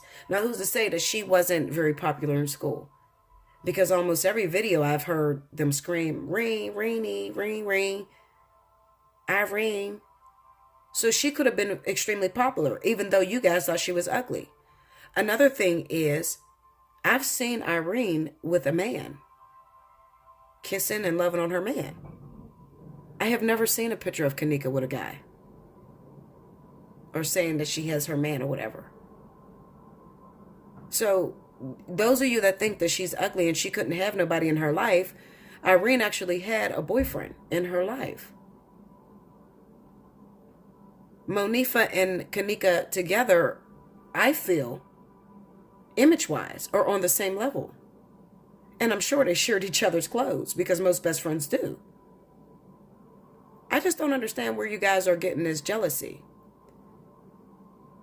And the little girl, Abriana, every picture I've ever seen of her was a stunner. So she's a very attractive girl too. And she looked to be financially, stable or come from a family that has a couple dollars as well. So, I think you guys are really, taking this and putting your personal opinions on it from a perspective of ignorance. And I think you need to really just look at the facts. None of them children were ugly at all. Nobody looks the same in life. But to call them ugly is just downright rude. They all had nice little bodies. They all were in shape. They may have been a couple pounds from one another. Maybe Kenneka was 140 and maybe Irene was 120 and maybe Monifa was about 130. Like they all had similar bodies.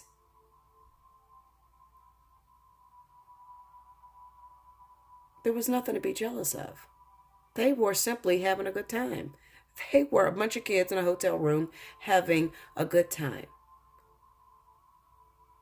And it's unfortunate that this was a terrible accident. But I am going to solely blame this on an overdose. And I mean that. Overdose in meaning that she was overly intoxicated when she went into that freezer. And I believe she laid down. It is possible that she could have had a heart attack. And it's also possible that she could have froze to death because her judgment was impaired. And she was overly intoxicated. Let's get back to the questions because I'm about to finish this up. All right. Was Kenneka, this is critical. I had to ask this question. This is 33. Let me turn it. Okay. My next question was Kenneka alone physically when going to and in that freezer, or did someone take her there? I know y'all want to know the answer to that. Card that pops up is card number 1.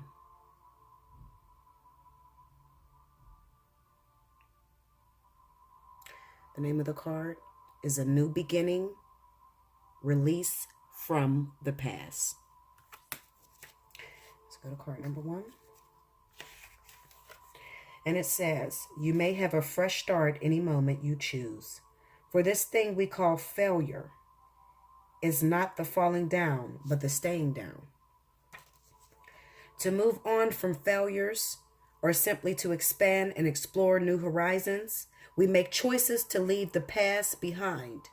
Whether it is in the form of treasured objects of material or symbolic value, relationships, career, familiar surroundings, or even personal ideals, at some point we may have to discard them like a tree shedding leaves in order to liberate ourselves and allow for future growth.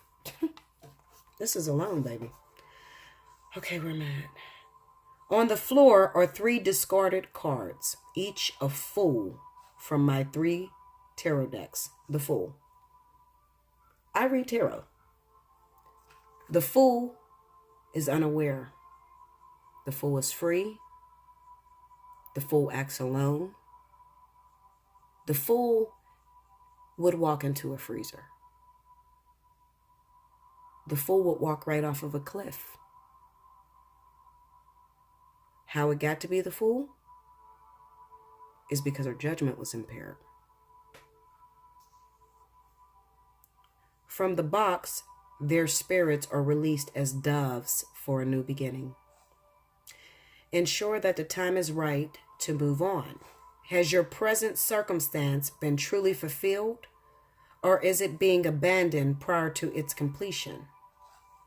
See additional interpretation. Now, see, I didn't even see this. I don't know what this is going to say. See additional interpretations of this particular card on page 117 and 121. Okay, 117 to 121. Now, that question was, did she walk in there alone or was she taken there? Did somebody put her in there? So I'm trying to find 117 because we heard the first part. Let's hear what this is going to say. Interpretation. 117. Okay. The interpretation of this card here. See it? All right. A woman holds the robe of memories to her heart. Her eyes are closed as she thinks back to other times when she was prepared to take a chance, just like the fool in the tarot cards at her feet. Before she opens her eyes to behold what comes next, 3 doves of pure joy and faith are released. They flutter encouragingly above the box containing her unlimited and still yet untested possibilities. That's sad, because that is true, because there were unlimited and untested possibilities. She was only 19, so this was before her time, according to us, but this was right on time, according to Spirit and her. The moon looks on from behind. She breathes and meditates a second more, and then moves into the moment. In a defining moment, a decision is made. Perhaps it is your choice or the result of a choice by another. You find yourself outside the gate, which is now locked behind you. What the fuck? You hear this shit? Wait, I gotta read that again. Did y'all hear that? Or am I going crazy? Hold up. In a defining moment, a decision is made. Perhaps it is your choice or the result of a choice by another. So not the act of a choice by another, a result. So whether you were led to go down there or you made the decision yourself, you still did it alone. Or the result of a choice by another. The result of a choice by another. Let's not miss that. You find yourself outside the gate. Outside the gate. The door, the fridge perhaps, which is now locked behind you. Outside of the gate, which is now locked behind you. I could have swore her sister said something about there being 2 freezers, like you walk in one and then you have to open the door to another. Could it be possible that one of the doors were locked behind her? Or even though she was intoxicated, so it would have felt as if it was locked behind her. There is no turning back. You are temporarily immobilized by the significance of this moment. This shit is heavy. Are y'all listening to this? Am I reading this to y'all? Okay. You must now garner the courage to move forward. You know that taking the next step is necessary, albeit difficult and stressful. We are all ever poised on the brink of now, ever prepared to look foolish in the pursuit of mystical perfections. What is each moment in time but another chance of now? The opportunity to choose to be who we truly are. Close your eyes, connect with your heart, and go within to say a little silent prayer for strength and appropriate timing.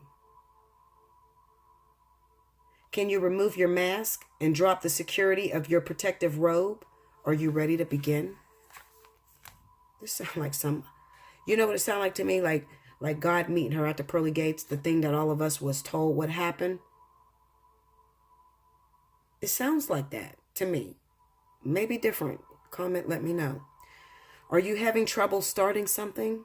This card shows 3 Fool cards on the ground, each representing the number 0. 0 is that time in the ethers before anything happens, before we can get an idea up and running. It has no numeric value, so it hasn't quite happened yet. And because there are 3 of these Fool cards, perhaps you have tried to consider something more than once.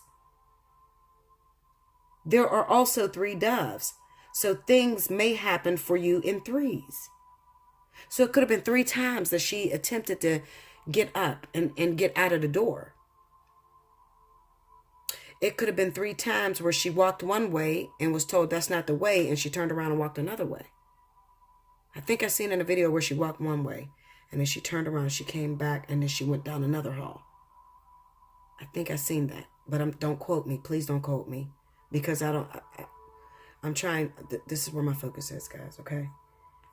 All right. The light shining out of the box shows the brightness of your dream, your vision's light, and it wants to take flight like those doves. Doves represent peace. So the feeling of peace you'd feel in realizing this dream is evident. Yet you hold your cloak tightly in a protective manner over your heart. What are you holding back? How does this affect the expression of your heart and soul? Why do you hold back? What the fuck does that mean? Because she been... Oh, shit. I see some shit in my eyes, guys. Because she could have been clutching her coat in the cold and knowing it was cold. Oh, you know, I feel like maybe she could have been clutching her coat and balled up, because I'm remembering Lenora, which is her sister, saying that her hair was all over the place like she was fighting. Was she fighting on the ground? Did she attempt 3 times to get out of that freezer and couldn't find the button? They said it was a button, but she might not have been able to find that. I mean, it's dark as fuck. You get in the goddamn freezer, drunk as hell and impaired, and try to find a button. How hard was that button to find? At some point, she gave up. I feel she gave up. And the reason I feel that way is because it says, how does this affect the expression of your heart and soul? Why do you hold back? The dove also represents a powerful time of clear vision. Clear vision. And the ability to glimpse into the future. She had a choice. The dove nurtures us with its care, and it suggests letting go of worry and anxiety and finding peace. Don't focus on doubt. Instead, see the light of the hope and manifestation. This may involve passing on olive branch to someone as a sign of forgiveness in order for you to be able to move on. This is her, coming to terms with how she got in the situation. And this is some of her very last moments and the things and thoughts that were going through her. I feel that at one time she tried to fight and to get out of there. She tried to find her way out of the actual freezer. And then I feel like at one point, maybe it got a little cold and she was just like, oh shit, this ain't it. Let me find my way out of here. And then that could have been at the same moment where she had to forgive Monifa in her heart for keeping her at the party, because I feel like a lot of things could have been happening within those few seconds, few moments, a few minutes before she lost her life. She could have had the whole party replay all over in her head, and she could have been braced with those moments where those doves warned her, or the angels warned her that enough was enough. And it could have been replaying in her head, but also standing in front of her. And you would have had to have a near-death experience to understand this. Standing in front of her is that bright white light and peace and calmness. And it feels very alluring. So at that moment, I feel she gave up the fight and she walked towards that light of peace and calmness. When the doves take flight, what happens? Do you see a lost opportunity as they fly away? Or do you see freedom taking flight in the hope of personal release through manifesting and movement? You hear that? Is there anything remaining in the box? Will the box have something left inside if you open it again later? Or is time of the essence a one-shot deal?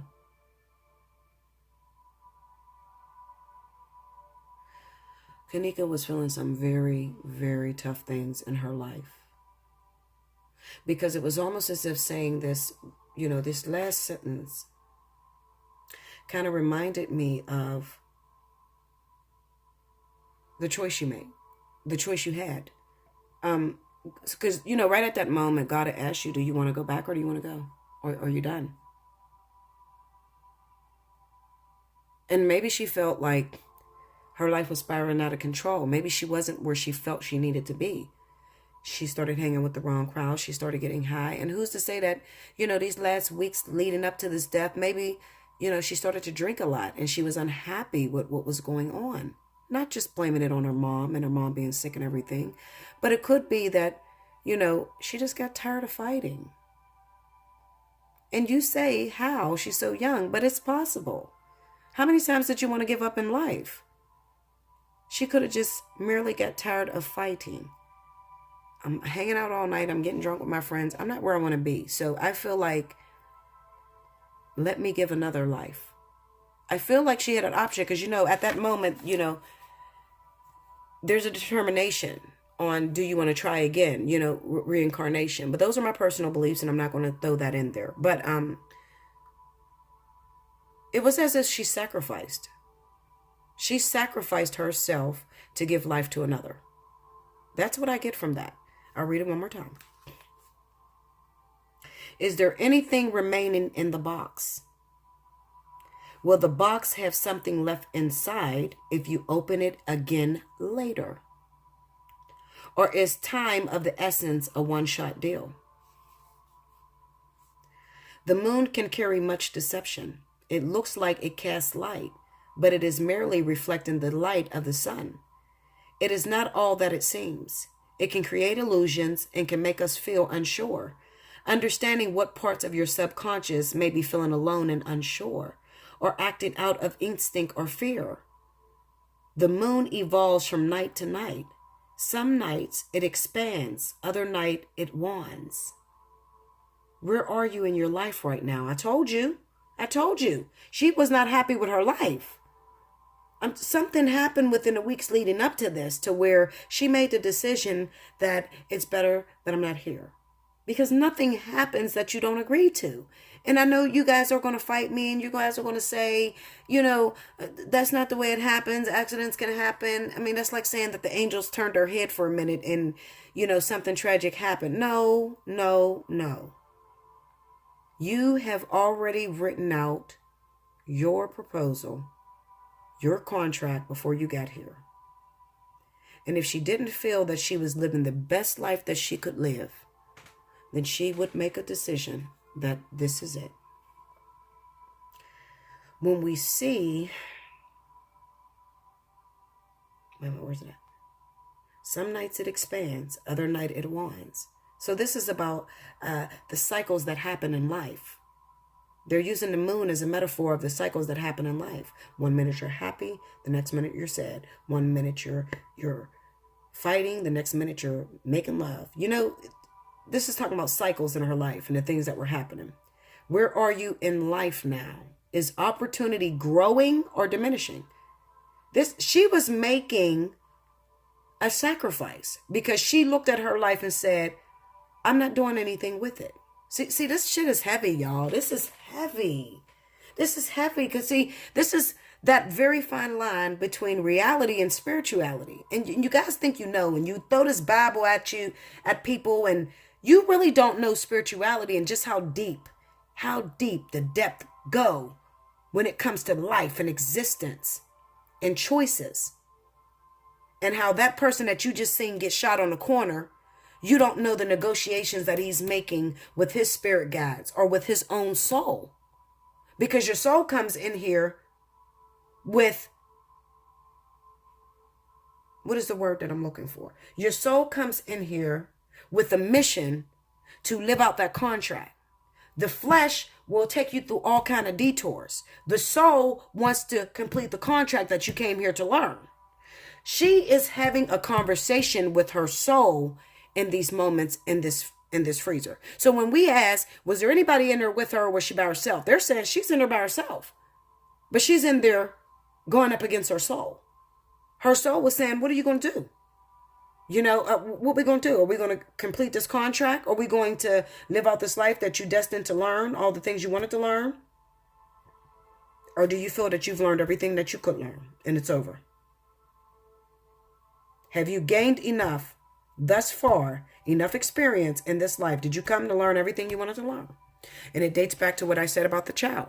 The child that dies in the mother's womb only wanted to experience being in the mother's womb. The kid that dies at 19 only wanted to live this life for 19 years. This is an agreement. This is the proof right here, guys. The moon evolves from night to night. Some night it expands. Is opportunity growing or diminishing? When we see by the light of the moon, we don't see the full picture. Because even the silver light of a full moon casts long shadows of darkness. We have to use context in order to fill in what we don't see. Take note of your subconscious thoughts. See, I knew it. I knew this shit had to do with the conscious and the subconscious, the reality and the spirituality. Take note of your subconscious thoughts and the impact they have on your reality. You hear that? Take note of your subconscious thoughts and the impact that they have on your reality. What are you doing? What are you starting to believe in life? Because, you know, in remembering that your heart manifests and creates everything that you want to experience in this lifetime. And I can even take it the Bible way. When your heart is defiled, it defiles the whole temple. Okay? But if you have a pure heart, then you can create and manifest many things, the things that you desire. Now, if she have been going through different problems, fell into the wrong crowd, just gotten her heart broken by a little boy, mom is sick, being afraid that mommy's going to live or mommy's going to die, that's a lot of emotions. Take note of your subconscious thoughts and the impact they have on your reality. If she has started to think totally negatively in her subconscious, then there is no reason for her. This is what she feels. If I'm thinking too negatively in my heart has been defiled. There's no reason for me to continue this life because I will not be able to get out of that negativity. This issue about the moon and the shadows of darkness and what it is creating and what the illusions that you're seeing is the different events that are taking shape in your life and the way in which they are creating the negative feelings inside of you. Remember, there's only two emotions in the whole world, love or fear. Which one are you acting from? Number two, the universal language is feeling. So those of you that get on your knees and pray 1,000 times for God to give you a bad car and all this, you might as well get up off your knees.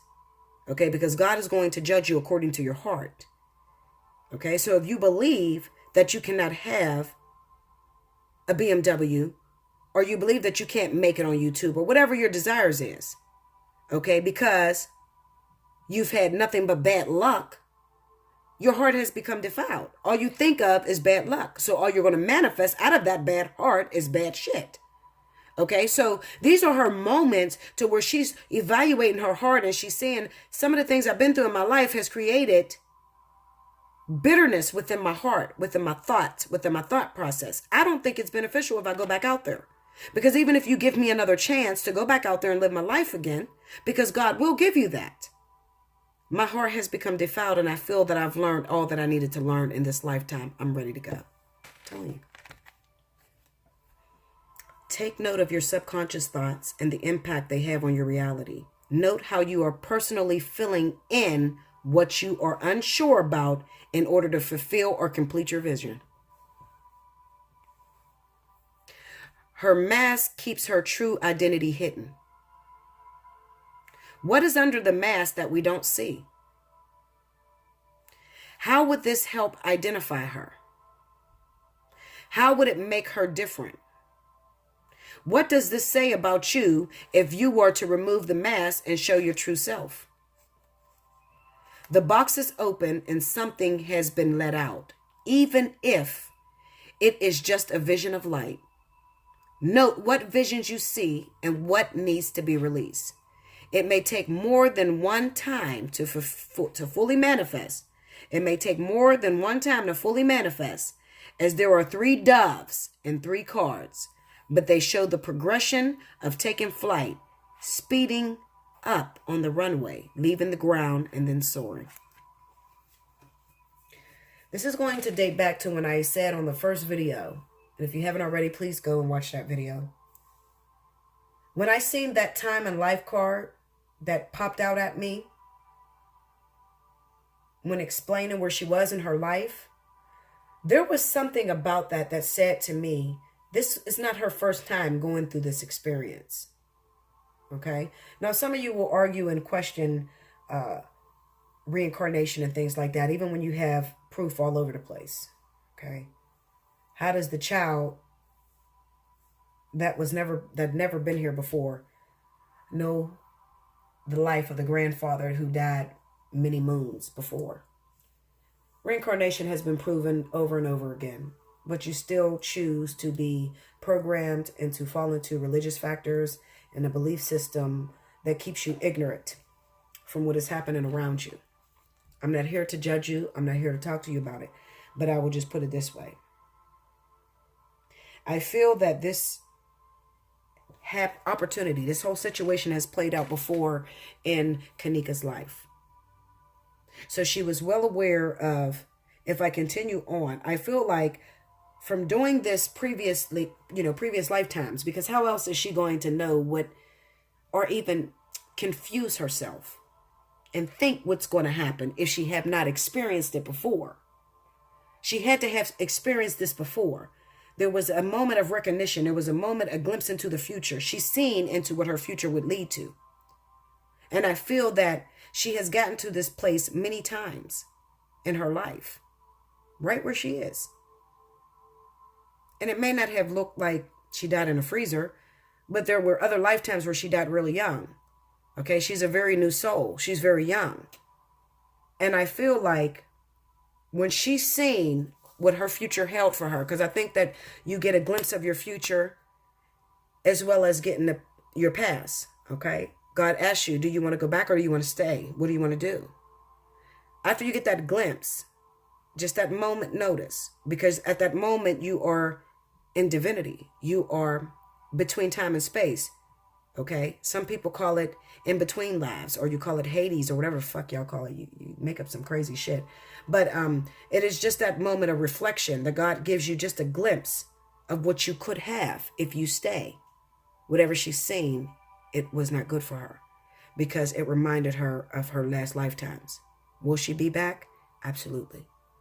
This is not it for her. Of course, she'll come back. Okay, of course. She's not going to come back to her mom in this life, per se, with her mother. But I have seen people, my grandmother died in 2012, and she was reincarnated just 2 short years after. And she came back in a little cousin that my older cousin had. And he was told he could never have children. And his first child carried my grandmother's soul. So absolutely, she'll be back.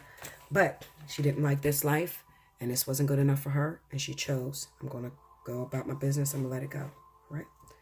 So that's what that card number 1 meant, and that's what she was feeling consciously in the freezer. And this also tells you that she was alone in the freezer, just between her and her higher self and her thoughts and her soul. And that's what was happening.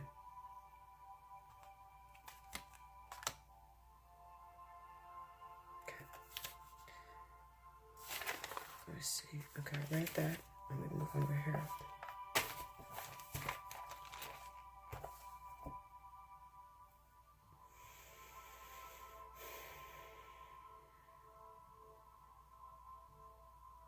Okay. I'm not going to read this question. I'm just going to pick and choose from here because I think that we have the answers. I won't read this question. This question was very simple. We've seen this card before. And it was, what was Monifa doing physically just before Kenneka's departure from this physical plane? And it speaks of time and life. And as we already stated, and as we already seen with Monifa, she was already taking time for granted. And this is just a card of taking time for granted, taking life for granted. Chance in life, okay? Meaning that my girl's going to call me. She going to come back. I ain't worried about it. We looking for her, but I don't know what. She better call me. I got her keys. She was taking life for granted. That's what this card means. The next question that I asked was, how did Monifa and Kenneka get separated at the party that eventually led to the death of Kenneka? I asked this question because I'm just trying to vindicate this girl. I wanted her to be vindicated because they got on her so bad, and nobody's hearing anything from her. No, she's not talking or anything, and I just pray that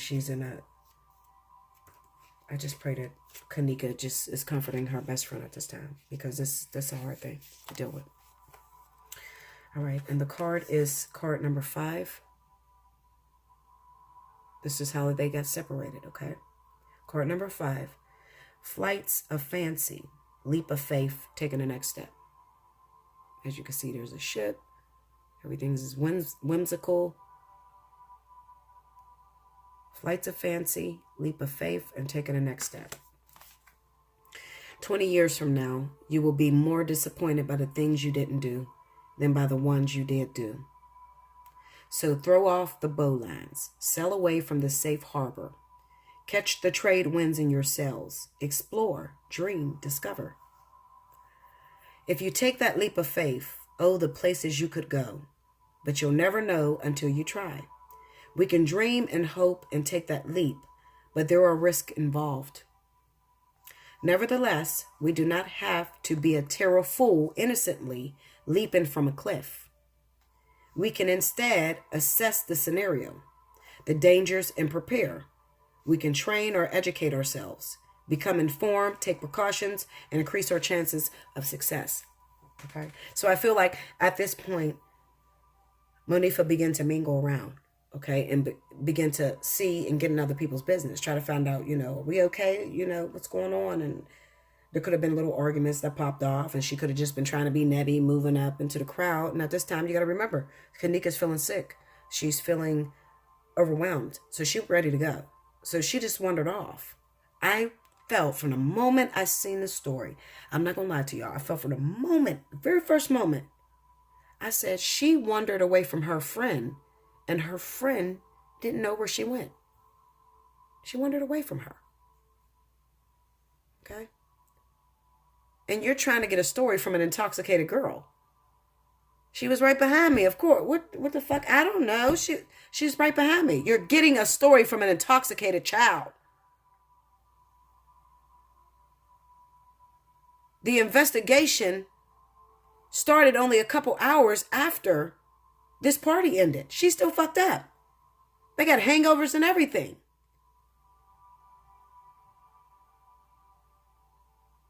If you're anything like anybody out here I know, and you was on fucking ecstasy, I was high for 36 hours. I don't know what the fuck is in this new ecstasy. I was high for 36 hours. So I know that Monifa was tore up.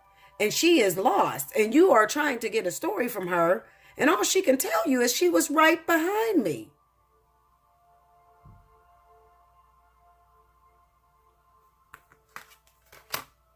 What's the next question?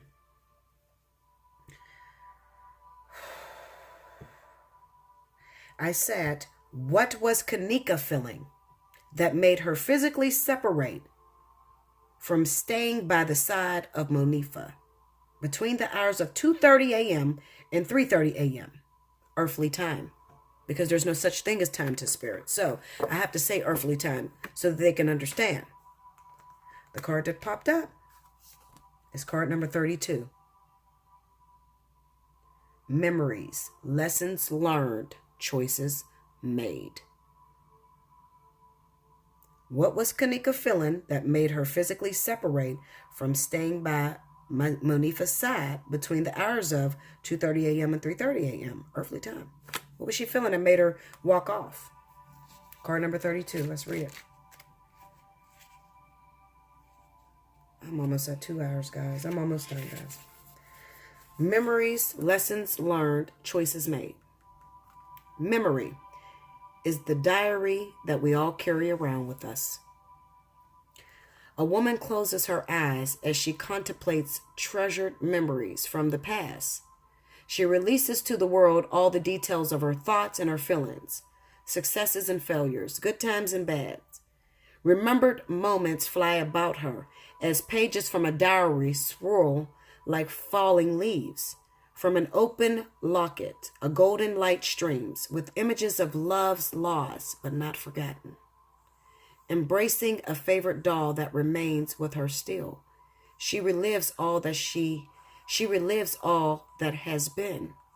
This card captures tender moments and childhood joys. She's intoxicated. She's overwhelmed. She's looking for comfort.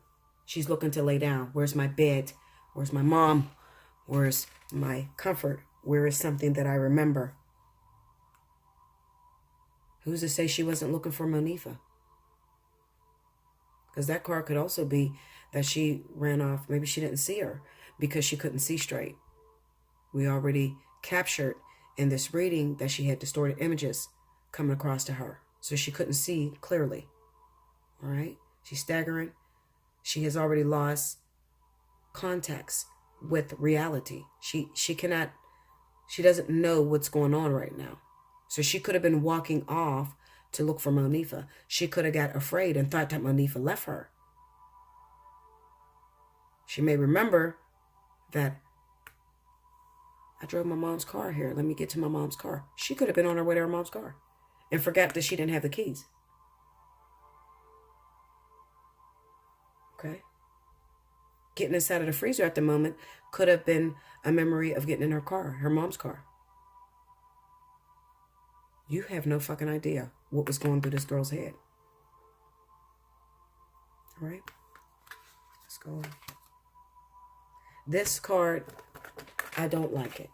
I don't. It made me cry very, very hard. Okay? It really made me cry. It made me break down. And remember, I'm not doing this to make you guys break down. I'm just doing this to bring closure. And I am almost done. But this card really broke down. And Miss Teresa, if you are watching this card will probably make you cry too.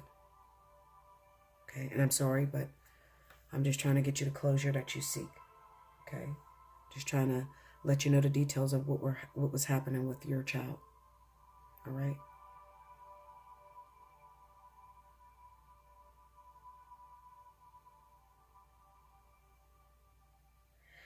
I asked, what was the position Kenneka was in just before her soul had left this earth?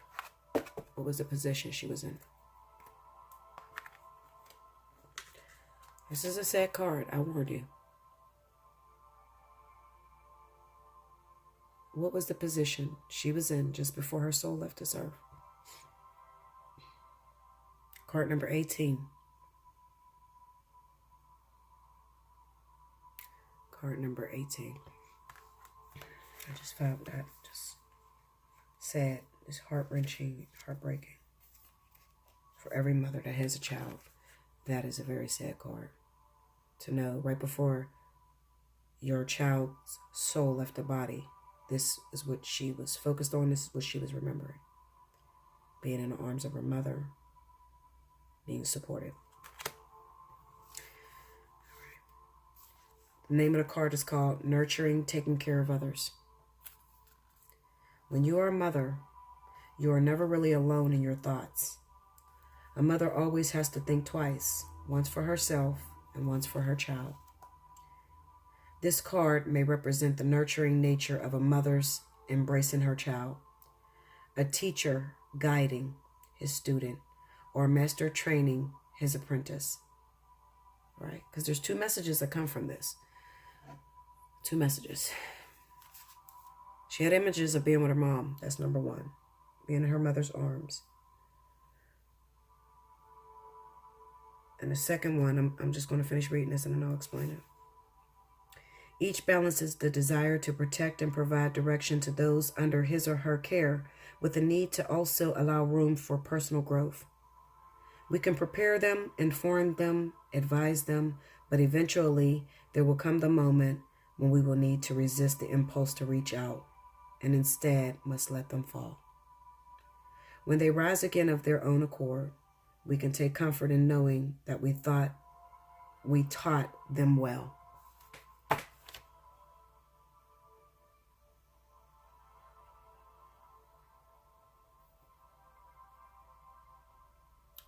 I feel like she reflected on the things that her mom taught her in this life. the things that her mom said to her.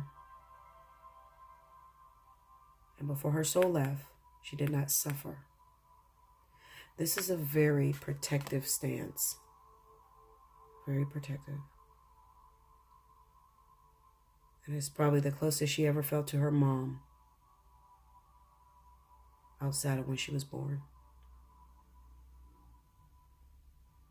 Another thing. I asked what was the position Kenneka was in just before her soul left this earth. Now, we already know that she had a conversation with her soul about life and how she may have felt like she's been taking it for granted. But another thing is, remember I kept saying to you that she sacrificed herself so that another can live. And it's no different than Jesus Christ dying on the cross. We have a lot of Jesus Christ that died trying to teach others of what not to do, letting her life live as an example.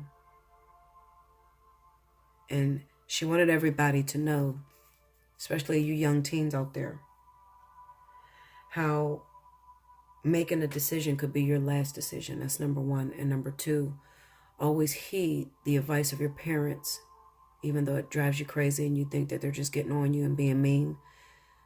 Your parents have lived. They've already experienced the things that you are about to experience in your young life.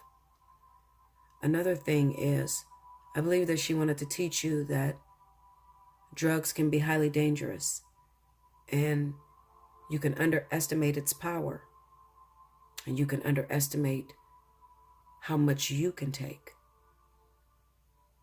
Everyone is different. Nobody knows how many drugs it takes in the human body in order for the person to die in that body. Everyone is different. For me, it took 240 milligrams of Oxycontin, and that was enough for me. And I laid there dead for 5 minutes. Nobody knows that. So when you're out here and you're trying to drink and you're trying to get high and just have a good time, pay attention to that little small voice. Just looking at that little baby just reminds me of that little small voice. Pay attention to it. The voice that tells you to go home. The voice that tells you enough is enough. The voice that says that this is an uncomfortable position and we need to get out of here. Pay attention to it. And by God, if you find yourself in a position that you cannot reach out to your friends, you can't reach out to the people that you went with, or just anybody around you, call your mother. I mean that. Call your mother. And if your mom is no longer on this earth, call the next thing to her. Reach out to your mom. Tell your mom the feelings that you have, the feelings that you're trapped in. Tell her the position you're trapped in. Stop lying, guys, because to my knowledge, the very first thing that Kenneka told her mom was she was borrowing her car to go to a bowling party. Her mother, wanting to be her best friend, and her mom gave it to her to please her. Stop lying to your mothers. I'm telling you, because if you get in a position to where you're in trouble, then you're going to feel a little jaded or a little afraid to tell the truth, putting you in a position to where you have to stay and drink and, be peer pressured into something that your body has warned you enough is enough. Tell the truth. We've all lived it. All of your parents have been there, done that. We've been there. Trust me. We've been in hotel rooms. We done fucked men in hotel rooms and had one night stands and got drunk as hell, and we did it. We did. Mothers, reach out to your kids and tell them the truth. Tell them about them hoe moments. Tell them about the moments where you got bullied into doing something that you didn't want to do. Let Kenneka Jenkins' life stand for something. If you have not You need to build a relationship with your children, and you need to tell them the truth. And if you don't lie to them, you don't raise them in that way to tell lies, then they won't lie to you. And when they're in trouble, you'll have the opportunity to save them.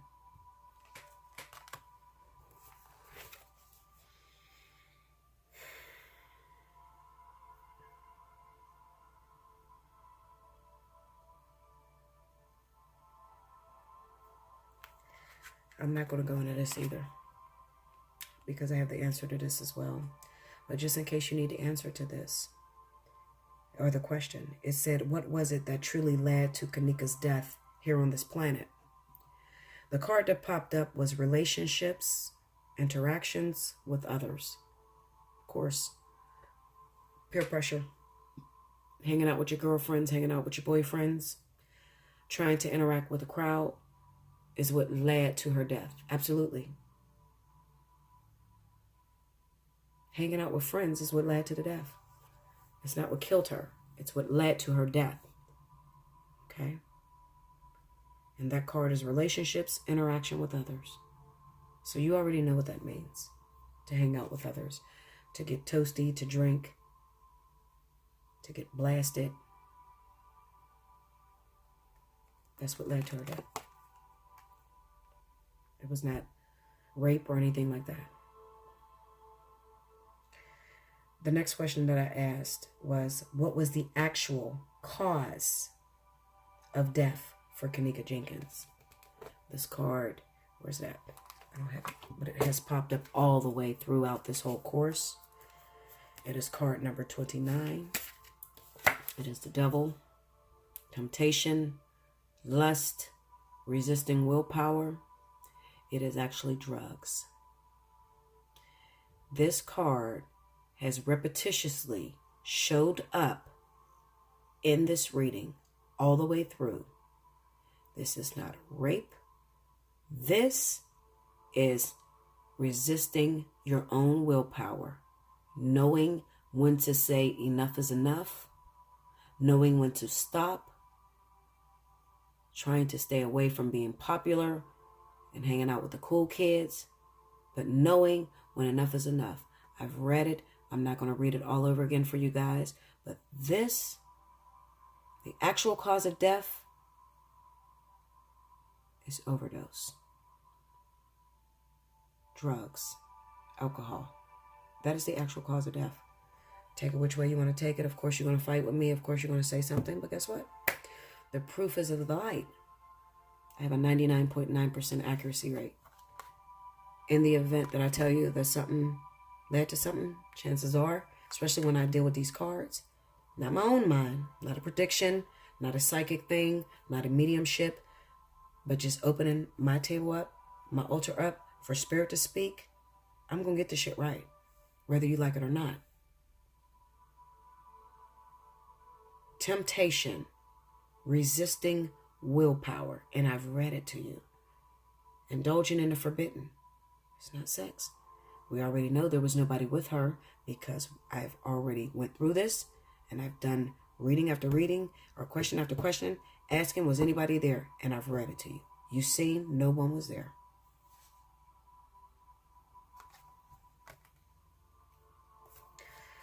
The very last question.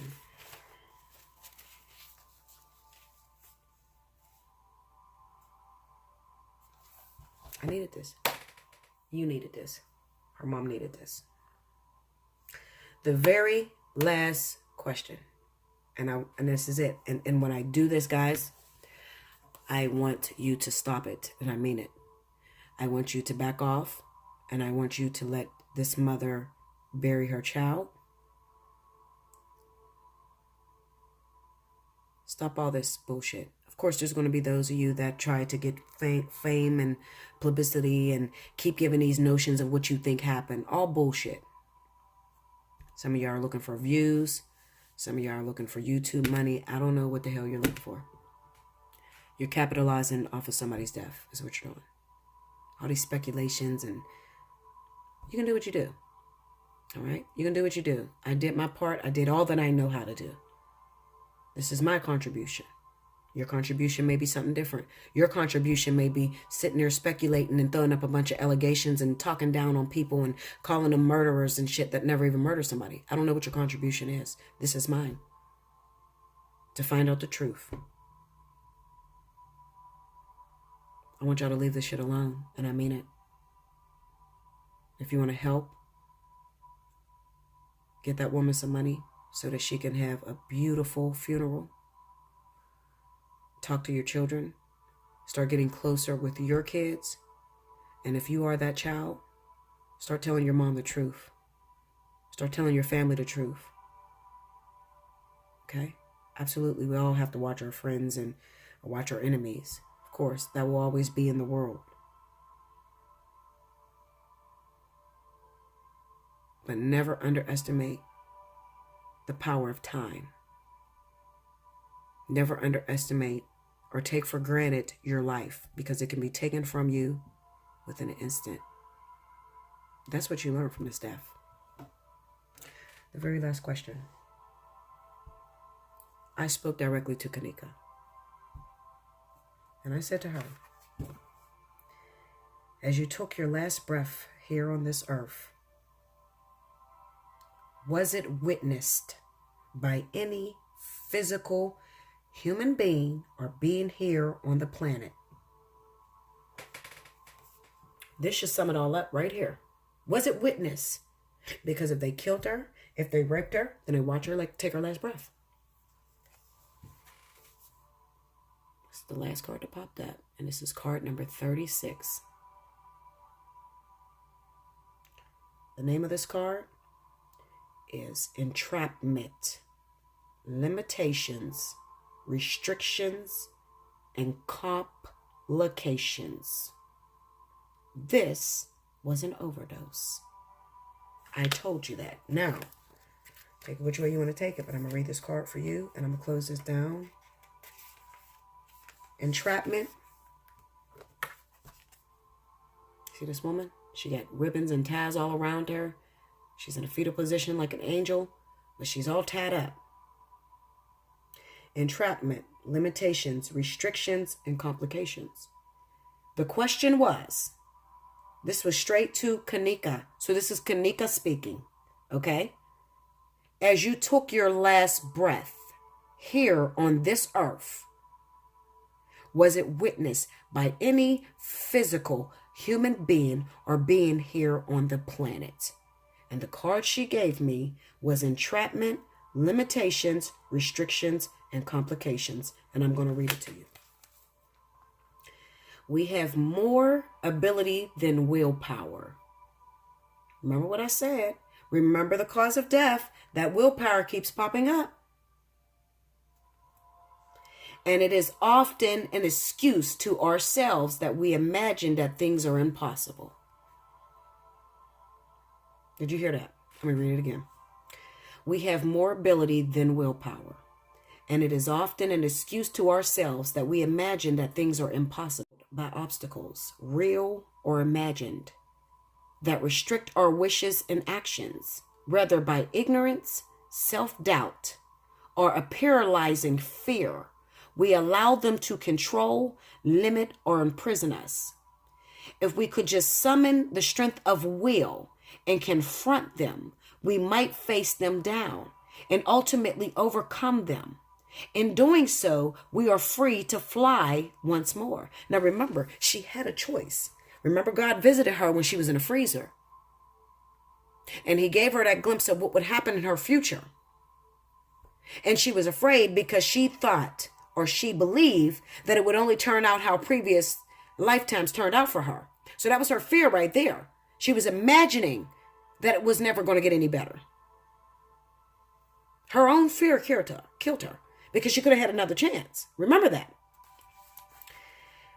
This is an angel without flight, her wings entangled by troubles, obstacles, and fear. In her suicidal pose, red ribbons entwine her wrists like streaks of blood. But her entrapment is a consequence. Read this. Her entrapment is a consequence of her own fear. Blinded by anxiety, she is unaware that the nearby sword could be used to cut her ties and set her free to fly once more. Even though she was intoxicated and she was overwhelmed, and everybody's question is, if she was drunk and she walked in the freezer, how come she couldn't walk out of it? Anxiety, fears. She would have just took a moment and had a little bit of belief. But when you're impaired that bad, it's really hard to have a little bit of belief. The next time you get high, let me see how bad your heart beat and you believe that you're going to make it out of it. How many of y'all end up in an emergency room because you think you have a heart attack, because you smoke too much weed or you drink too much? All right? She was impaired. Do I judge her for that? No, absolutely not. We all will come face to face with that. We all will come face to face with that choice. Will we move forward and live life, or will we end it all right here? Nobody witnessed it. She was alone, entangled, and the only thing that was able to witness was her own mind, her own thoughts, and her own soul. My condolences go out to the Martin family. Her mother's name is Teresa Martin.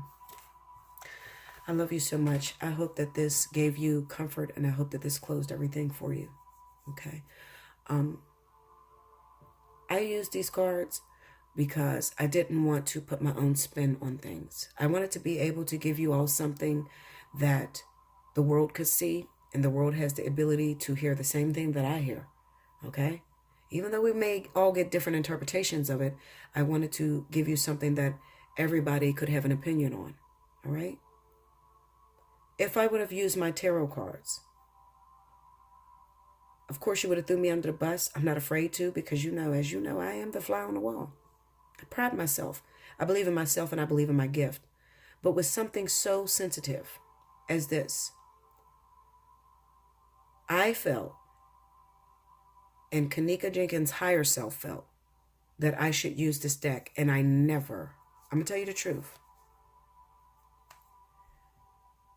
I never used this deck. I bought it about 7 months ago, and I never pulled this deck out because I never understood it until today. Never understood it. I believe in one of my videos I just did, maybe my cancer one, I pulled 2 cards from it. And that was because I had already had the first part of Kenneka's story out. And I just wanted to see how it worked with tarot. Like, are these cards talking to me, or am I losing my fucking mind? I wanted to know. Because I never used this deck. Never. I mean, I have thousands of decks. I never used this deck because I never understood it. And I never use Oracle all like that. Like, it's not my go-to. Everybody that knows me knows that I am the queen of tarot. I don't really like oracles all like that. But I would like to thank Kenneka Jenkins for opening my eyes and helping me and showing me that God, Spirit, the universe can come through just about anything. Not only your tarot cards, but even in the oracle that you've thrown in the closet and you haven't pulled out in a long time. Thank you, Kenneka. Listen, guys. It's over. It's over. The proof is here. The proof has not been tampered with, as we can see. It's there. Stop blaming a hotel.